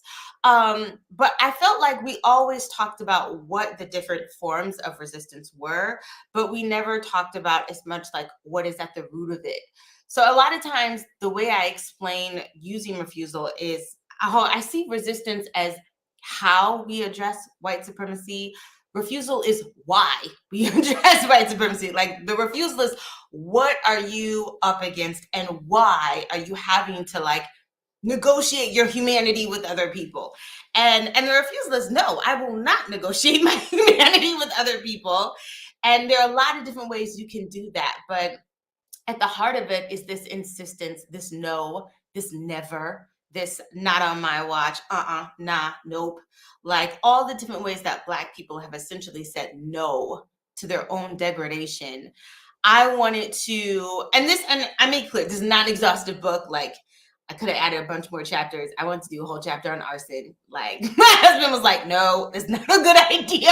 But I was like, listen, we've used arson from the slave rebellions to the 1960s, burn it all down, to the Quick Trip and Ferguson, being burned down. Like, arson is a political tool. Like, I could have added, I just read, before I had started deeply writing the book, Trisha Hershey's Rest is Resistance. And I was like, yo, rest could be a whole chapter. Like, so I wanted to think about, like, how do we refuse and take a nap, or refuse and burn it all down, or refuse and protect our community, or refuse and have a revolution, or seek joy, or leave, as in flight, like refuse, I'm going to Ghana, or Canada or Portugal or wherever you want to go. The refusal, to me, I feel like, is a theme that really undermines everyone's rationale for why they're doing what they're doing. Well, I mean, and I think it's interesting because it offers a rationale that you begin the book with, right? So one of you kind of start with your own refusal of the false binary between violence and nonviolence, right? Yeah. And so I wanted you to talk a little bit more about that as a starting place. Yeah. And why you felt like in the kind of history of Black resistance, Black refusal, that disrupting the violent, nonviolent binary in terms of the ways that we resist was an important place for starting the book. I mean, I feel like my students, my Gen Z students, they have taught me a lot. One of the things they have taught me is that, like, binaries, they don't serve us. Like, they don't serve us. This idea of right, wrong, good, bad, violent, nonviolent, man, woman, however you want to think about any a polar opposite, if you will. They don't allow us to have expansive enough definitions of not just who we are in terms of our identity, but like what is available to us in terms of like liberation, what is possible for us in terms of liberation. And I think that part of the reason we've been so stagnant, I don't know if that's the right word, but like when we think about movements, it's because we have this binary of violence or nonviolence, and you cannot use violence. You absolutely cannot use violence. Like, or if you do, you're going to be demonized, you're going to be locked up, you're going to be murdered, all these things. So if all you have is nonviolence, well, what happens if nonviolence is like the tool of the state? You know what I mean? If nonviolence is actually being weaponized as a way to keep you disempowered. So we can't think of anything else other than marches, other than protests, other than hashtags. That's all you can do.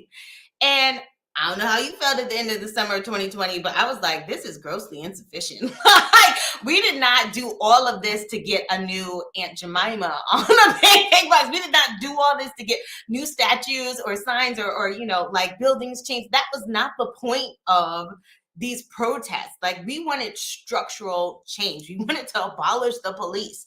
And we didn't get any of those things addressed. And so a lot of my frustration with like this nonviolence idea is that we have to question like what is effective, like what achieves the purpose you set out. And if a march works, hey, listen, I'm not hating, you know what I mean? Sometimes marches do work. Sometimes boycotts, strikes, protests, they absolutely have power to them. It's why people have employed them.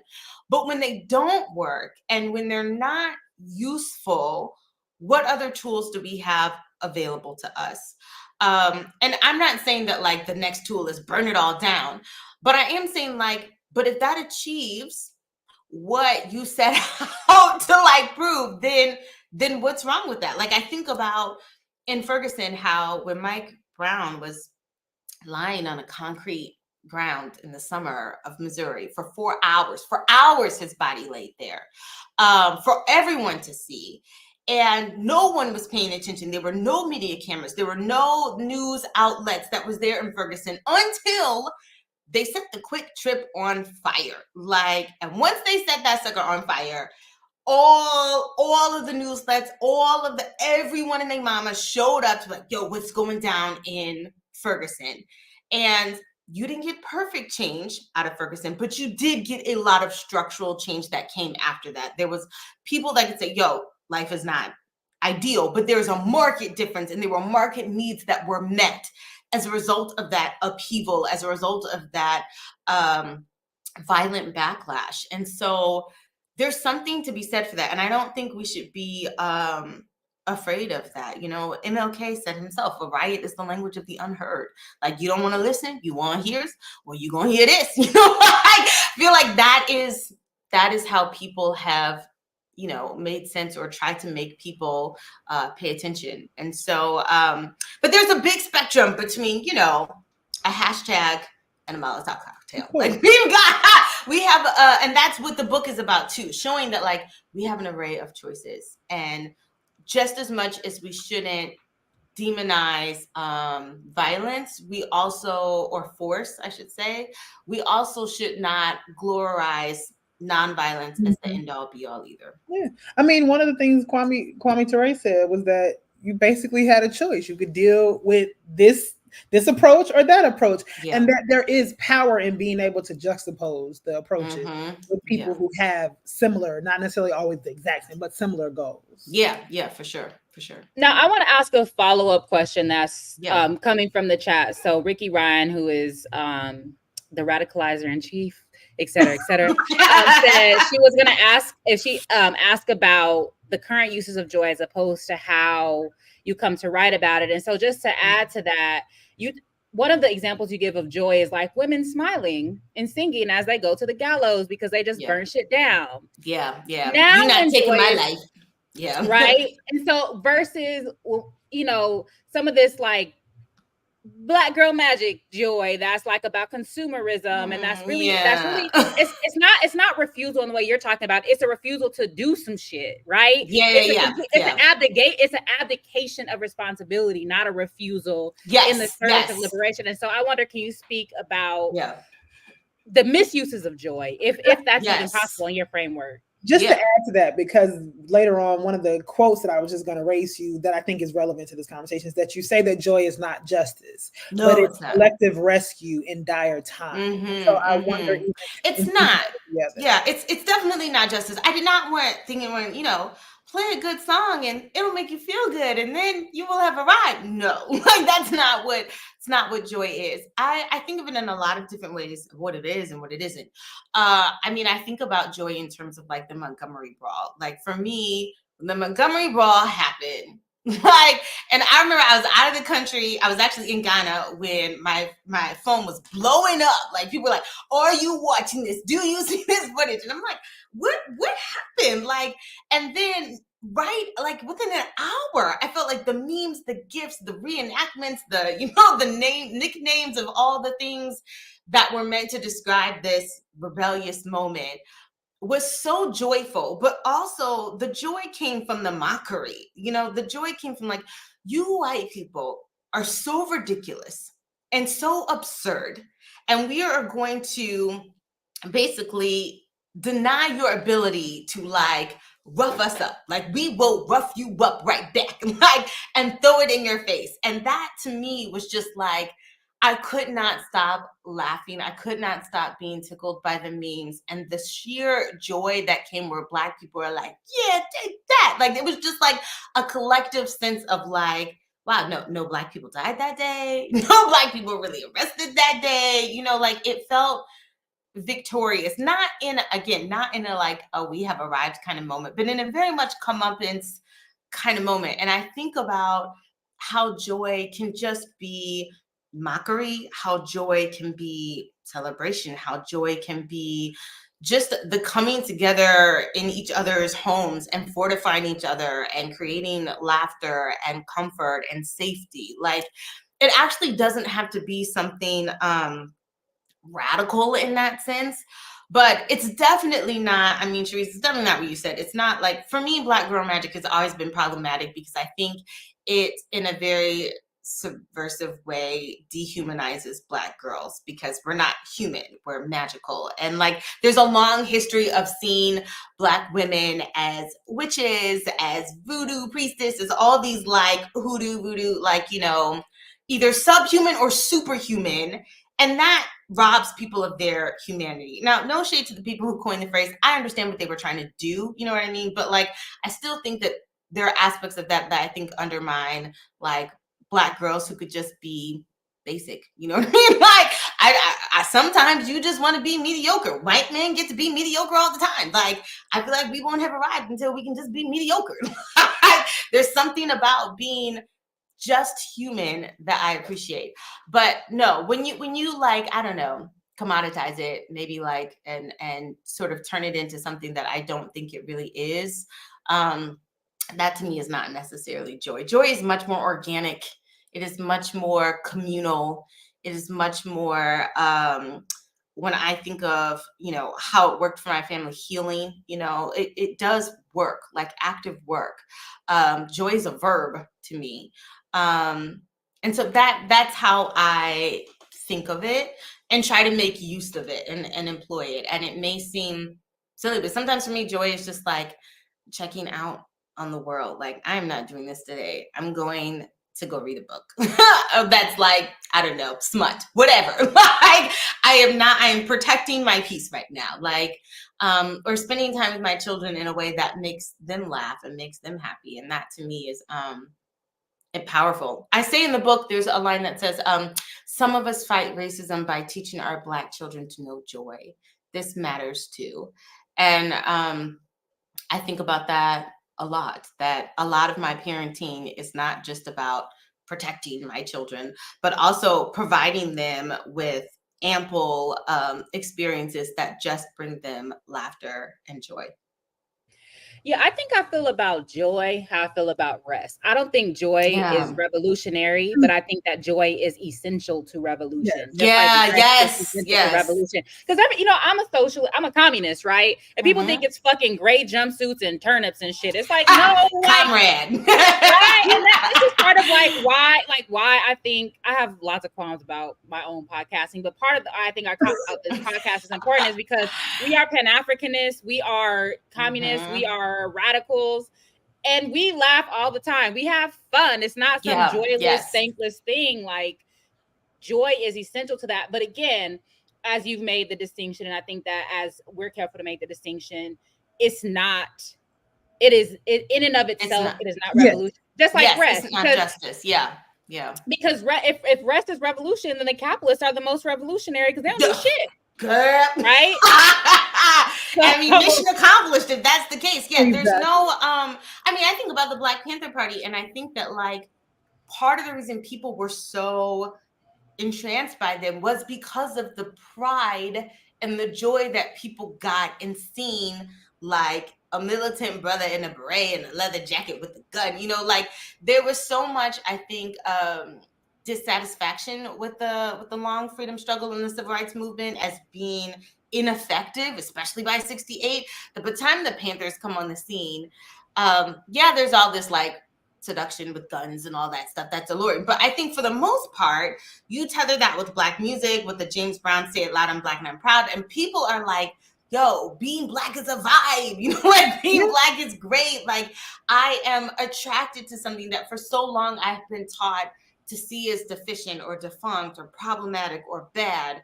And now I can wear my hair however I want. And I don't have to, you know, do X and Y, Z to be acceptable. Like there's something very joyful about the Panthers that I don't think we talk enough about because we get so caught up in the other stuff or the other aspects of the movement. But joy was an aspect for sure.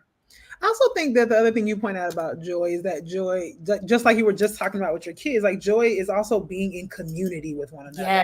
And so there was something about like the collective response to the Montgomery Brawl that was about being in community. Yes. Community is key. Community is key. And I think about like when I'm in like my shittiest places, like the things that make me happy, things that bring me joy are spending time with people that I love, right? Like I mentioned, you know, recently spending the weekend with Sankara 2 or 3 weeks ago, right? Like I think about when I need to be rejuvenated, like that joy comes from actually being in community with people who respect me, who care about me, and who I feel the same about.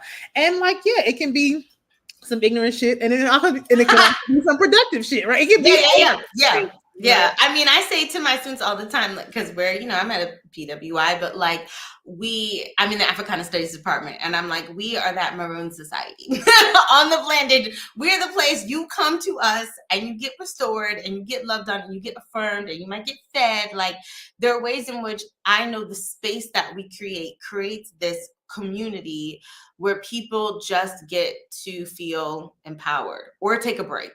And that is power. And you just can't do that alone. I mean, so much, the reason why I titled the book, We Refuse, not I Refuse, because it requires the collective. It requires the community. You cannot do this on your own. This work has to be community oriented. Otherwise, you know, what are we doing? Nothing. Like, and even in terms of grief, I think that was the hardest part of the pandemic, was that like, the world was grieving and we couldn't get close. We couldn't go to funerals. We couldn't hug and embrace and do all of the things that really do heal us when we're in a time of deep mourning. And I don't know about y'all, but funerals for me have been sad, but they've also been spaces of like great healing. Like you need to be like, snap, I ain't seen you in 20 years. And you're either rebasting, you're collecting, you're taking pictures, and you're eating food, and you are connecting over. There's a reason why we say funerals are for the living. They're not. Yes, absolutely. And it's the reason why I think Black funerals are a lot different than white funerals too. It's no joke. It's like a wedding, you know? Yep. Yeah. Let me move on. There's much more to say about joy. I know. We get stuck on joy. So okay, something that was less joyous. So in your fourth chapter, both me and Layla had a conversation. We were apoplectic about the story of Carrie Johnson and her father. Man. That was sort of the focus of that fourth chapter. And so can you briefly tell our audience this story and how you felt about writing about Carrie's raggedy ass daddy, Benjamin Johnson? I'm gonna tell you, Kelly, I was reading the book on the train and I like stopped mid-paragraph and I text Sharice and I was like, what the fuck is this? It's bad. It is bad. I mean, so long story short, Kerry Washington, I'm saying Kerry Washington, my gosh, singing of the celebrity. Kerry Johnson and her father, Benjamin Johnson, live in Washington, D.C. A riot breaks out, not a rebellion, but a riot. Like literally white people are storming the Black communities. They're shooting at Black folks. They're, wreaking havoc in the community.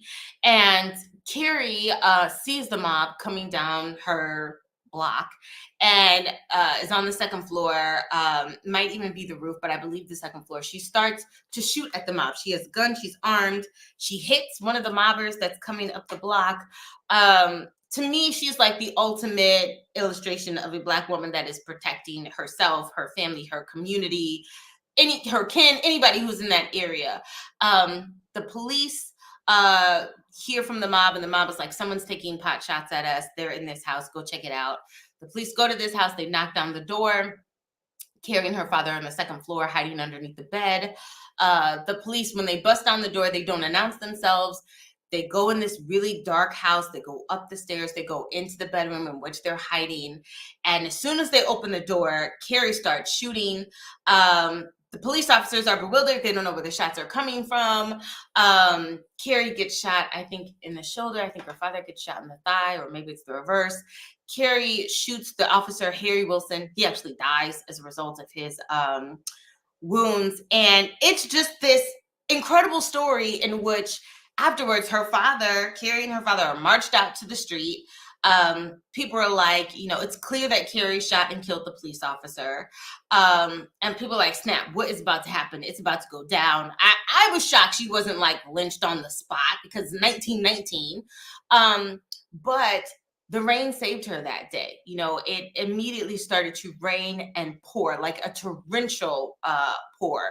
And that's what stopped the rioting, not Wilson sending in the federal troops or anything like that. He does do that later, but it was 5 days of rioting. And on that fourth day, the rain is what pretty much stopped it. So she gets arrested, and what happens next is just, basically she's accused of manslaughter, of killing this police officer, and money is sent all around the country to raise like legal funds for her. And basically her father, in an attempt to save himself, pretty much throws Carrie under the bus, like takes a deal in order to put everything on his daughter. Now, there's a lot of things we don't know about the story. We don't know where Carrie's mama is. We don't know who Carrie's mother is. It's clear that it was just the two of them. There's no other children or anything like that. We don't know why he took this deal. We don't know what kind of relationship they had. There are a lot of missing pieces to this. Thankfully, even though Carrie is convicted, they appeal, and basically all the charges are dropped on appeal. They say, listen, self-defense, we're not going to relitigate this. You're free to go. The whole trial itself takes about 2 years. So when she kills the officer, she's 17. And when she gets out, she's about 19. And then we don't know what else happens to Carrie after that. Some people say she stayed in DC. She went to be a janitor or something like that. I don't have a lot of proof for that. I don't know what happens to their relationship. I don't think that they were in touch again after that. How could you? I don't know how you, what's the dad gonna say? Well, you got off. So, I don't know how you make sense of that.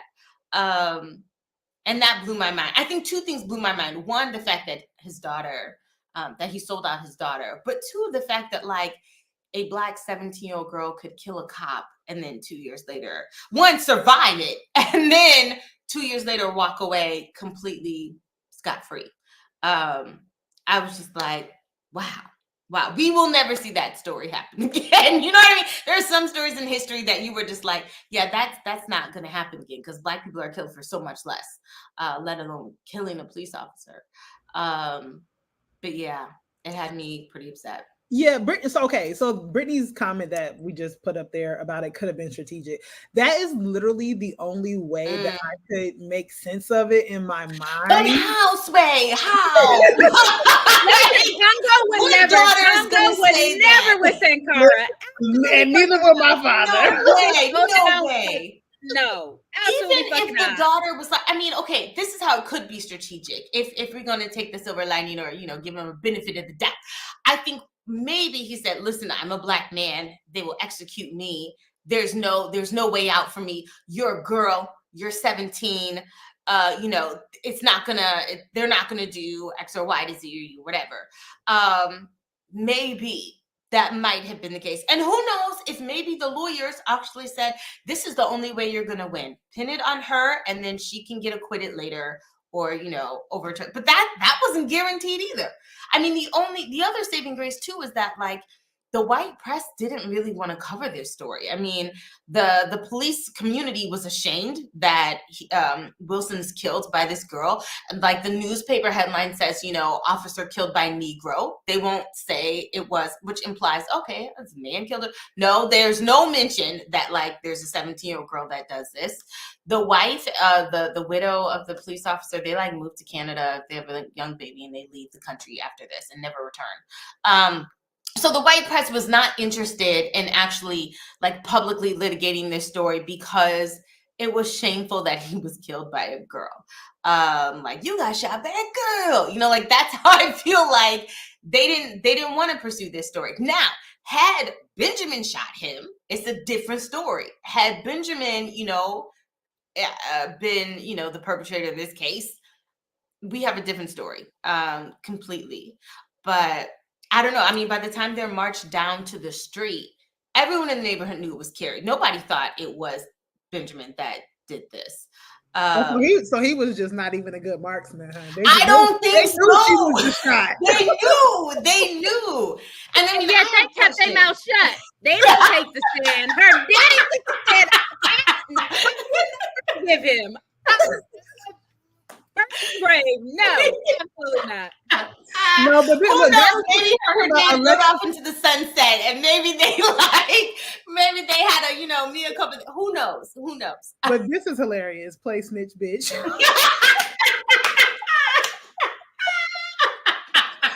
Oh my gosh. Well, speaking of badass women, there is another story that there's many, obviously, story, but the story of Solitude. From Guadalupe is another one that really stood out to me. Obviously because of her fierceness. And even, I was thinking like when I was writing the question, I immediately started thinking about Margaret Garner. Then I remember you actually even narrate that story later on. For those people who do not know, Margaret Garner was the true life story that inspired Toni Morrison's Beloved. Yeah. And you narrate this in the chapter on protection. Yeah. And so, but I wanted to ask a question about, so maybe also, again, maybe you need to re-narrate the story of Solitude just for the audience. Yeah. But then also to think about, in terms of protection, how Solitude's story helps us think about the impossibility of Black motherhood, both historically and I think even in present times. And then also I think in terms of, so you also narrate that story as coming from Guadalupe as a sort of failed revolution in relationship to the success or the triumph of the Haitian Revolution. One, like why it's important to kind of narrate a so-called failed revolution, and even though what we can kind of learn from it, but then also how that helps us think about the task of Black motherhood. I mean, man, this is the chapter that my mom said made her cry, the story of Solitude, because she said it was just gripping. So Solitude is literally conceived and born in slavery. I mean, her mother was brought over through the Middle Passage to the island of Guadeloupe, part of the French colonial empire, and gives birth to her and names her Solitude, which is, I mean, even just how people name their children, you know what I mean, is so symbolic of where they are in their lives. She was, a mulatto raced woman, a mixed race woman is what or mulatto was what they would have used. Mixed race is what we would have said. But she manages to get freedom, because what happens is, like, and it's so complicated, I don't want to get too into the weeds, but basically the French Revolution happens, sort of kicks off the Haitian Revolution. In the Haitian Revolution, it spreads rebellion to other islands. Guadeloupe is basically like, yo, we're free. We're taking our freedom. A French, governor basically says, okay, you guys are free. Like, you guys have already declared yourself free, but we're making it official that you're free. Solitude, we believe, like, escaped her plantation, goes to live in the Maroons, and there, while she's with the Maroons, she gets pregnant. And the French, basically Napoleon, says, wait a second, we might have lost Haiti, but we're not about to lose Martinique. We're not about to lose Guadeloupe. Like, we are coming back, and we are giving our full force to make sure that we keep control of these islands. And during that period, Solitude is wrecking shop. Solitude and a bunch of other Black rebel leaders are doing all they can to, like, fight off the French. And these British and French soldiers, because they also fight off the British, but these French soldiers get captured by Solitude, and Solitude picks up this rabbit and basically shows it, taunts it in front of the men, slits the rabbit's throat, and it's like, yeah, that's what I'm gonna do to you. And then the soldiers who are captured, like, this woman's pregnant. Like, she's visibly at least 7-8 months pregnant, and she is out in these streets fighting these revolutionary battles. And what's wild is that, even when Guadeloupe realizes, like, we're outnumbered, we can't fight the French off, a man by the name of Louis de Grey basically says, we're gonna take dynamite, basically, and we're gonna line the whole encampment, and basically when the French come in, we're gonna blow ourselves up. And we're gonna take out as many Frenchmen as we possibly can, because it's like, literally live free or die. Like, that's what their whole motto was.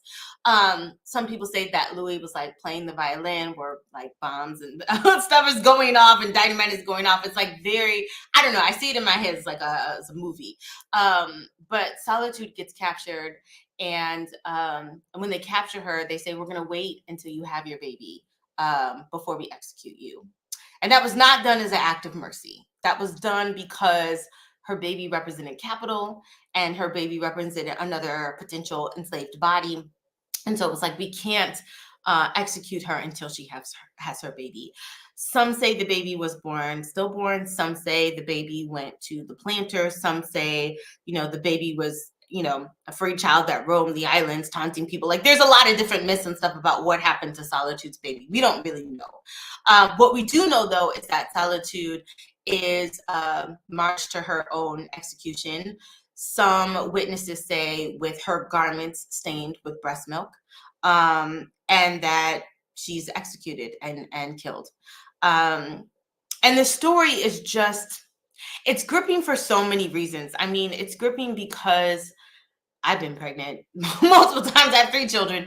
I can't imagine, like, being pregnant and very much engaged in warfare, like real warfare. I can't imagine that. I also can't imagine having been enslaved, then experienced freedom, and then told you're going back into slavery. And that all the hopes that you had for your child as being born free are now completely shattered because this colonial power has decided, no, we want to keep our island. It's pretty intense. I mean, it's a pretty heavy moment in the book, and something that I still haven't, I think about my own motherhood and slavery a lot, and I still can't get my head around people like Margaret Garner and people like Solitude. If you go to Guadeloupe today, I wish I could have put pictures inside the book. There's a beautiful statue, though, of Solitude sort of standing with her hands on her hip with a full, belly, sort of looking out into the distance. You can Google it. It's a beautiful, the statue was like, it's so arresting. Because I can't think of anywhere else in the world where you have a picture or statue of a Black pregnant woman that looks every bit defiant and protective. It's powerful.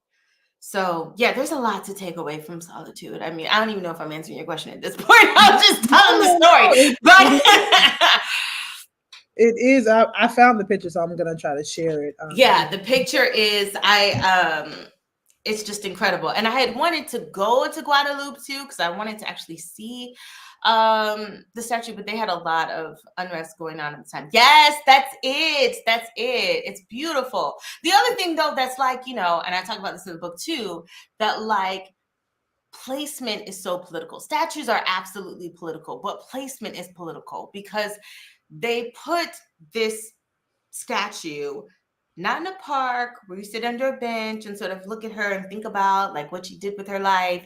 They put her in a roundabout. So if you're me, like if you're ever driving in a roundabout, I hate roundabouts because I'm always like, when do I come in? When do I get out? When do I turn? Like it's very precarious going around that little circle.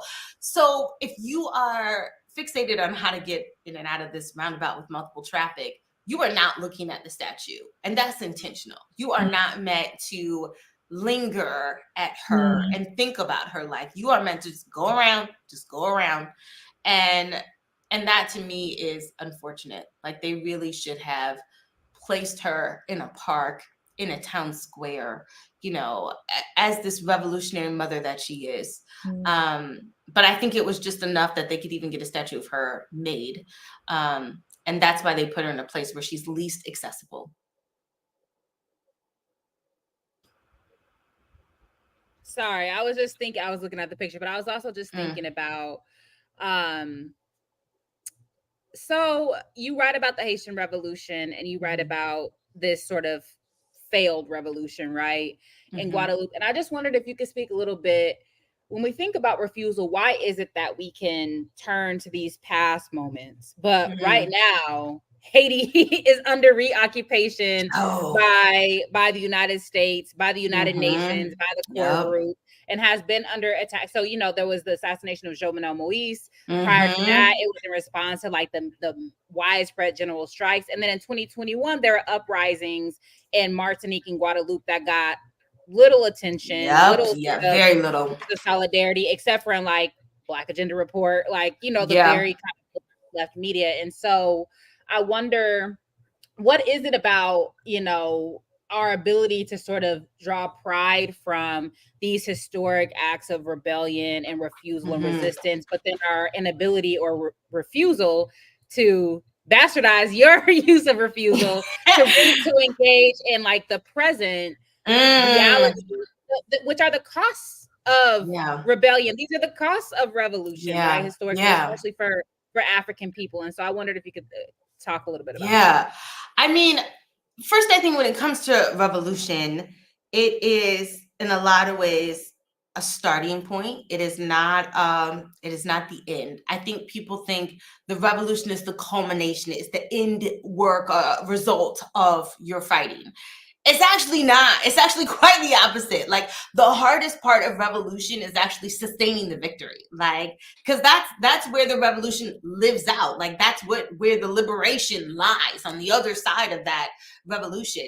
And that even when you get these victories, it's not just okay, well, we're good. No, like revolution almost has to be committed daily. You know what I mean? In order to sustain what you want, like, which is why when any time progress is made, you can't just kind of like, okay, well, it's a law now, so we're good. No, because people are actively always trying to dismantle the work, the progress, the efforts that you put in. And so you almost have to meet that same energy with the same amount of tenacity to sustain and keep and extend and make sure that the work lives on. So with Haiti, I mean, we know the story of Haiti. It's really hard to do when you are saddled with debt, when other countries won't recognize your legitimacy or your autonomy. I mean, Haiti had the second highest quality of living in the Western world. Like, there's a reason why people hated Haiti, because it had all of this wealth and all of this power and prestige, and people could not connect those ideas with Blackness. And they still can't connect those ideas with Blackness. And I mean, part of what you have is like white supremacy and anti-Blackness, just constantly pounding Guadeloupe, pounding Haiti, pounding, well, Black people all over the diaspora, really. But so I mean, I feel like that's the hardest part of it, is that like this is never just a one and done. Even when the enslaved got free, they saw like emancipation as a beginning, not an end. It's like, okay, emancipation is the first step. Now how do we get equality? Now how do we like live out what freedom should look like? That's really, really hard to do. Like we saw that in Reconstruction, is you got all this possibility, you got all these opportunities, and it's short-lived. It's snuffed out. And so, I mean, part of my work, and I do not have answers, y'all. I do not, but like part of my work is trying to figure out like, how do you sustain liberatory work? Like, how do you make it last past a generation or two? How do you have something that is protective for generations to come, in perpetuity? That's more than just creating laws. It's almost like recreating a whole world, and a whole way of thinking about that world. And I don't proclaim to have any answers to that either. You know what I mean? Like, I'm not that scholar that's gonna be like, we're gonna solve racism by 2035. Like, we're not gonna do that. But I also don't think that we're not gonna solve it. I do think that it's possible, because otherwise, why are we doing this? Well, I know you're saying you don't have the answers, but one of them, it's not an answer, but I do think it's like pondering on an answer, because I already mentioned the Joy quote, but there were a few quotes that really kind of stood out to me. And one of them is that protected people protect people, right? And so like, to me, thinking about, there's something in that, even just as you were talking about that, right? Like, what does it mean? Like, if we actually feel safe, and what feeling safe, what feeling protected allows us to do for making sure that other people sort of feel safe and protected, right? And so I think there's something in that. Obviously, it's not the answer, but I think it's an answer, and I really see something there. And I think Black women are the answer to that too. Like, we think of Black women though, because Kamala Harris gonna fuck us all up. Condoleezza Rice gonna fuck us all up. So Oprah sued you. Which Black women we talking about? Listen. There's a certain kind of Black woman. Now, she may not have a name, but like, when I think of Black women writ large, not the exceptions, but writ large, I think that Black women have a long, deep, wide, rich history of protecting not just their families, but like, we are the people that have been the most demoralized. We are not men. We are not white. Like, we do not have those luxuries or privileges. And so, because we come from that position, like the Combahee River Collective, we know what it means to want to create a world where all boats are lifted, where everyone has the things that they need. I feel like Black women have always been at the forefront of that, but it's harder to do the more you get. So the more you get into the system, the more wealth you get. Like, you know, people like Oprah can't do this work. Like, not everybody. I think that the higher you get, sometimes it's harder and harder to think more of the we and less of the I. And that is why I feel like the most empowered people who do this work are the people that are actually disempowered or unempowered. Like, but that's because they are trying to protect their ill-gotten gains. Well, yeah, that's true too. That's true too. I mean, like, it's not, I mean, what's MLK says, like, you know, part of the reason we're not there yet, he blames white liberals who don't really want to change, but he also blames the Black middle class who've like gotten something for themselves and forgotten about like everybody else. And so, you know, capitalism is very seductive. You know, the idea that you just one paycheck away from being a billionaire, like, that is very alluring to a lot of people. And not the alternative. And, you know, people don't want to see themselves as one paycheck away from poverty. They want to see themselves as one paycheck away from wealth. And that idea is much more persuasive at getting people to work as an individual than it is getting people to work as a collective. Well, something else that I was thinking about as you all were talking about, like, so thinking alongside the question of joy and then protection is like the epigenetics argument, right? About generations of trauma. And so Yeah. while the abstract capitalist commodified joy, I feel like is sort of what pervades, I do think if it is that trauma is passed down generation to generation and through epigenetics, I think that likewise generations that can struggle and defend ourselves and be self-determining and be joyful as practice. And refuse. Right? Can refusal be epigenetic? I don't know. Yeah, right? Resistance be epigenetic?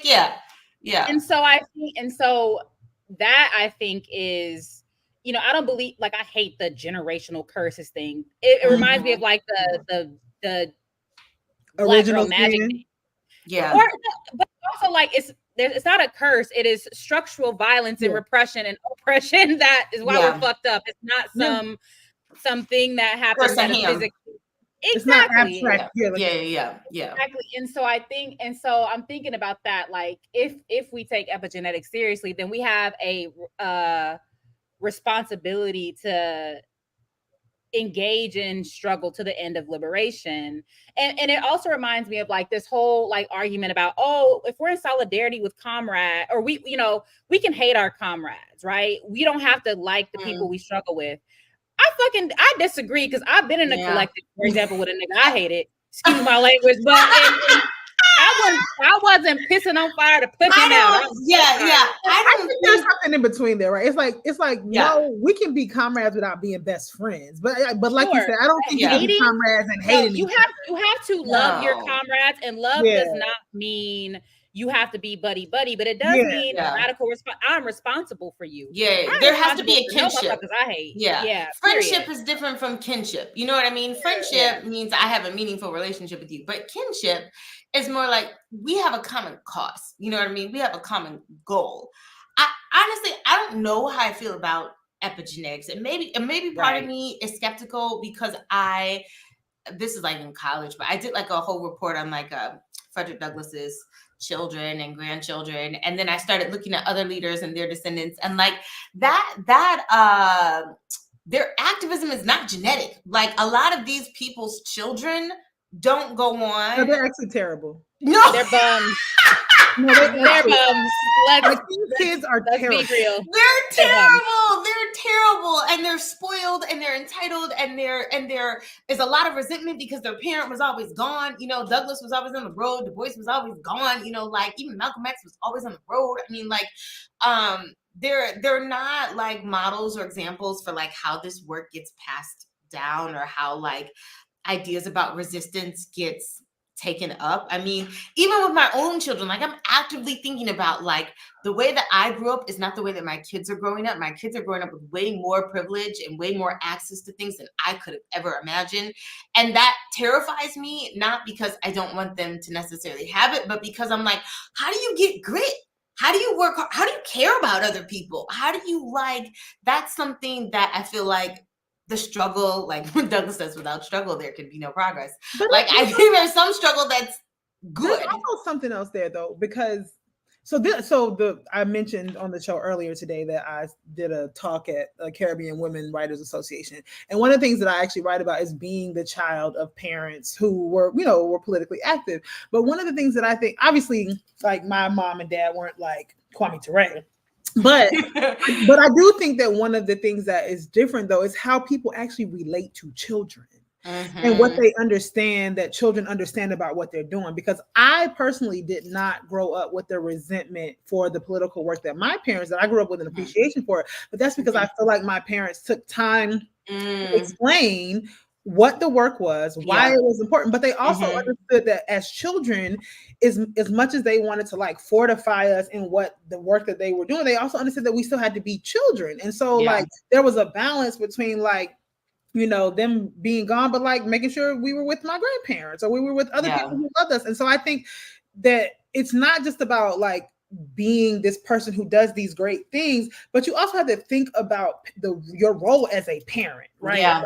And being a parent's part of the work. I mean, it's part of my activism. It can't just be about clothing and feeding and wiping butts. Like it just can't be about that. Like, I mean, it gets messy. It's difficult work. This is difficult work. I still stand by like I think this is a quote in the book. I think it is where like, there's a film I love, Burn. I don't know if you've seen Burn before. It's like an old Marlon Brando movie. It came out in 1969. It's about this mythical island where there's a slave rebellion. And in it, the rebellion leader says, it is better to know where to go and not know how than how to go and not know where. And every time I think about that, I'm always like, I don't know how to do this work, but I know where I'm going. Like, I know what the goal is. I know the goal is liberation. I know the goal is freedom. I know where I want to end up. And I'm okay with not necessarily knowing all of the different directions to take. Where I feel like the reverse is what white people do. What white people don't have a destination. They only know violence, domination, plunder, like theft. That's what they know. And at the end of that road, it's like, yo, there's only death at the end of that road. There's nothing good at the end of that path. And I feel like we have not sat enough with like, one, what it means to not know where you're going.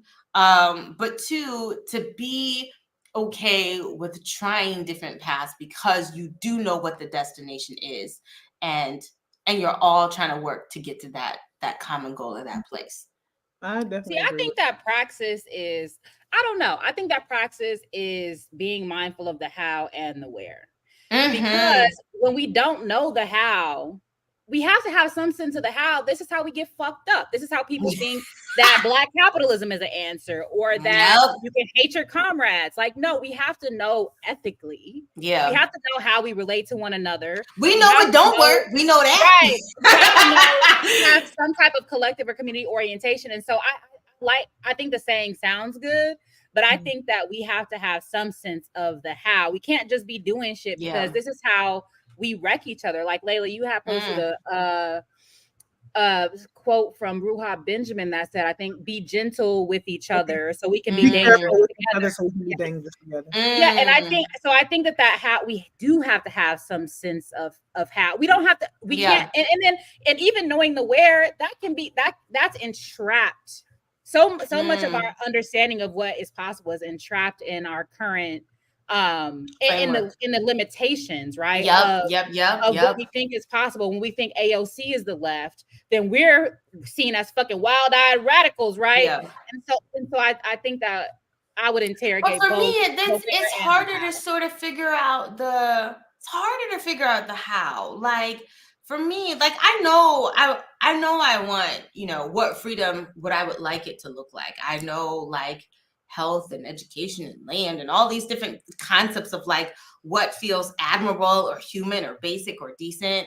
Like, I know that, but part of the problem, like, I don't know how, is because we have like these limited binaries of like violence or nonviolence. And if you get stuck in that, there's not a lot of space to say, well, what else is there? If we only have marches and protests and hashtags, like, that can't be the only way. I mean, part of it is maybe knowing where to go, but the other part of it is being honest about what does not work.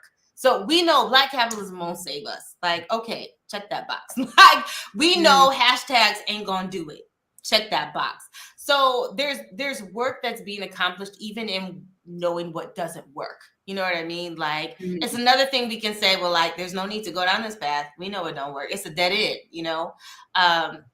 Even if you don't know where to go, that's still useful to me. But, I will say, just kind of going back to the point of epigenetics, though, the point that Josh Ingram raised in the chat is that I do think that, because I've been watching stuff on epigenetics, like the science of epigenetics, not the way it's sort of applied in social science. And I do think there are some liberties taken with it in terms of the way social sciences are applied. I am convinced of epigenetics from an actual genetic standpoint. And I do believe that there are degrees and levels of transferences of trauma and we respond to those types of things. It's about literal exposure of rat. They expose these lab rats to trauma, like bright lights, loud noises, and things that actually fundamentally disrupted their nervous systems, and then measured the effects of that in their offspring. And so that's and so again, the rats wouldn't go, like, wasn't it like the rats wouldn't leave the cage or something like that? Like, every time you got left the cage, you got shocked. And then their children, the rat's children, wouldn't leave the cage or something like that. But then even also like biologically, because like there was a conversation, I cannot remember her name, but it was a podcast conversation with Neil deGrasse Tyson and this Black woman who was a genetic scientist talking about this too. And she was talking about even like with epigenetics, like even, you know, like your body has a particular reaction to an environmental toxin over generation. And then so you develop this, but then when that environmental toxin is no longer there, your body having developed this response to this environmental toxin, that thing that I'm not explaining this well, but that thing I get it. Yeah, it's not doing the work for your body that it was once doing, and actually might be breaking down your body now because it is no longer, because that actual environmental toxin is no longer there, even though your body has genetically responded to that, right? And so isn't that like sickle cell? Isn't sickle cell like a biological response to living in the malaria belt, right? But since you're no longer there, it doesn't do that anyway. So but I like that warning, because y'all know I fucking hate pop psychology. I hate the pop sociology, everything, nothing. I have never heard anybody use trigger warning correctly, by the way. See, not trigger warning, gaslighting, but also trigger warning, all this shit, right? And so we got new language. We got new language now. All right, we need to, So anyway, so I do think that I think we need to be mindful of like epigenetics, but I also think that we need to also be mindful of agency and the things that we do have control over, which is also why I think the how is important, right? The how and the where. Yeah. Agency. That's key. Yeah. The other thing I wanted to say though was we haven't been talking enough about Terrence Howard. Oh Lord. Wait, what happened? Terrence Howard. See, if we understood Terrence Howard, then we would know more about epigenetic. I'm just playing. Y'all didn't know. No, I don't even want to go down the Terrence Howard rabbit hole. But I did. So there was one last thing that just really stood out to me from the text, because I was a swimmer. And you in the ending of the book, you use the metaphor. You talk about like having to learn that drowning people sometimes die fighting their rescuers, right? Octavia Butler, yeah. And I remember when I was learning to be a lifeguard, like one of the first things they do is teach us how to release holds, like how to get out from people when they are panicking. Yeah, exactly. And so, like, I think that even that, in terms of thinking about how we deal with one another, right? How we think about community, is that as much as I do think that, you know, it's our responsibility to fight for one another and try to save one another. Sometimes people you gotta let them drown. You gotta let them ninjas drown. Sometimes you guys save yourself. Yes, and I mean, I also about in the concept of King's beloved community, because like I always make this joke: everybody don't belong in the beloved community. Some people gotta die, and when I say some people gotta die, that don't necessarily mean I'm killing them myself. Some people, like everybody, cannot be. I mean, you are though. Yeah. I mean, the let them drown is very much about like. There's something about. The thing is, when you drown, you're not actually dead yet. Like, I mean, you can drown and then, you know, someone can resuscitate you or whatever. That's the whole goal of CPR, is that you cough up the water or whatever, you get to you in enough time. And like, and once you stop flailing, I can sort of take your unconscious body, bring it to the shore, do some pumps. And then hopefully that near-death experience will make you come to Jesus or whatever and have this change of perspective, heart, whatever it is. I don't know how anyone can have a near-death experience and not sort of be changed by it. But I don't know. I mean, the thing about whiteness and white supremacy is that oftentimes it is literally willing to die, like for what it believes in. Like it is literally like, no, don't resuscitate me. I'd rather die than like be equal to a Black person. And that's a hard truth, but it's the truth. There are a lot of white people that cannot understand that, refuse equality, refuse it. And some of those people you're gonna have to let drown. Like, I'm not risking my life, for those folks. Yeah. Folks, it's not what I was gonna say, but not just going after those people, because I think we've also been trained to think that everyone, I mean, that's part of like MLK's, again, as you mentioned, the beloved community, like, you know, we're gonna go out, we're gonna save all these people, and we're gonna, you know, we're my children and your children are gonna play together, and all this, you know, idyllic. No, somebody gonna have to die. somebody is willing to die for what they believe in. Like people will die for foolishness. We say they won't, but we see it all the time. We see it all the time. U.S. imperialism in a nutshell. U.S. imperialism would rather blow up the world than have any sort of alternative to its hegemony. Yes. Well, Kelly, this has been Did I thoroughly depress y'all? I feel like we should have started or ended with joy. We say way more depressing things.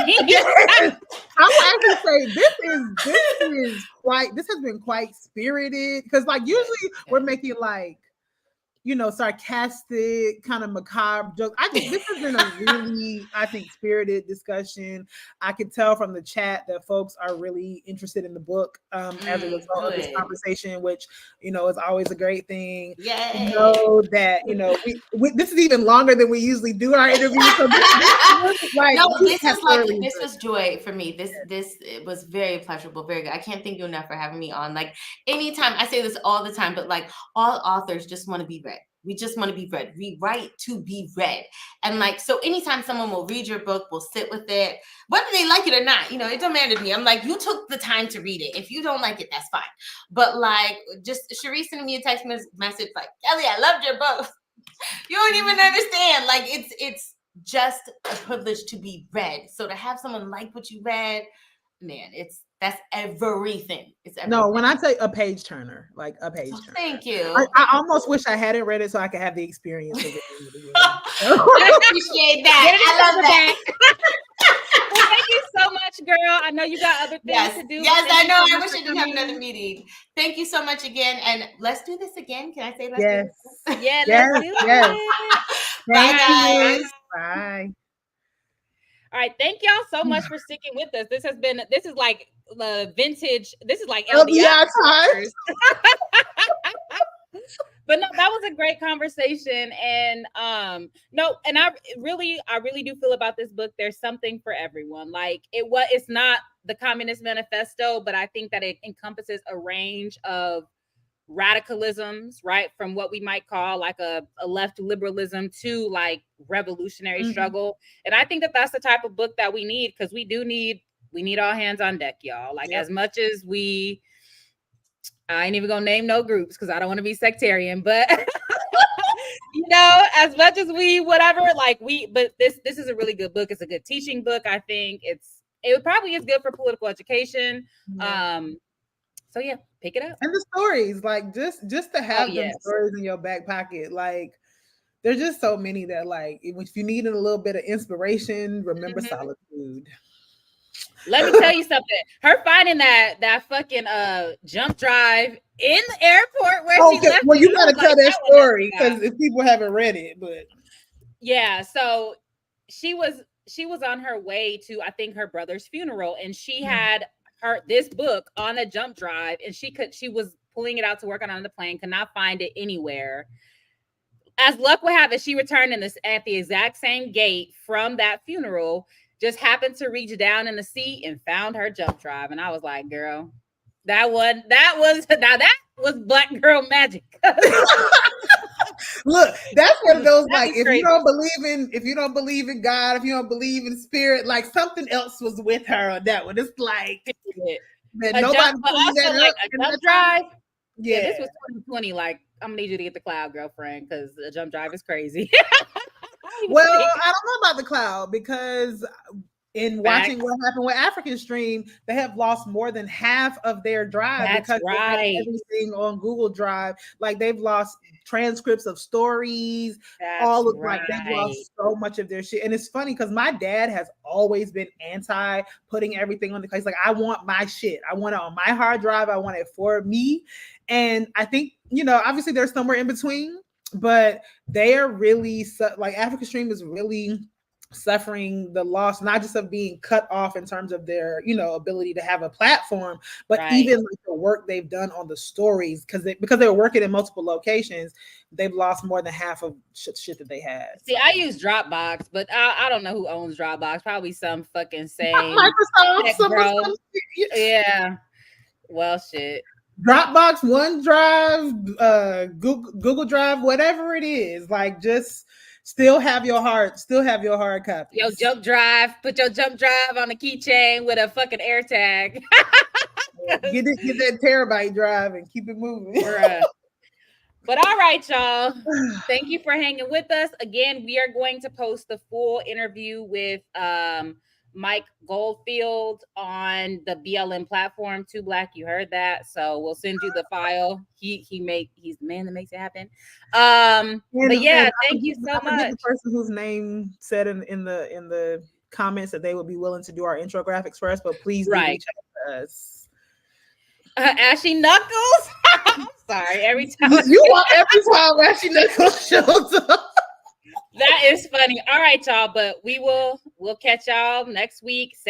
Next week, I think we're going on at 4. So, but not saying this black time, same regular black time, same black black ass time, same black place. That was for the Talk Black, right? Yeah, it was for the Talk Black on the morning show.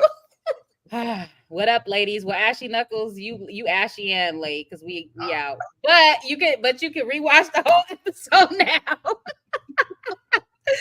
All right, well, bye, y'all. Bye. All right.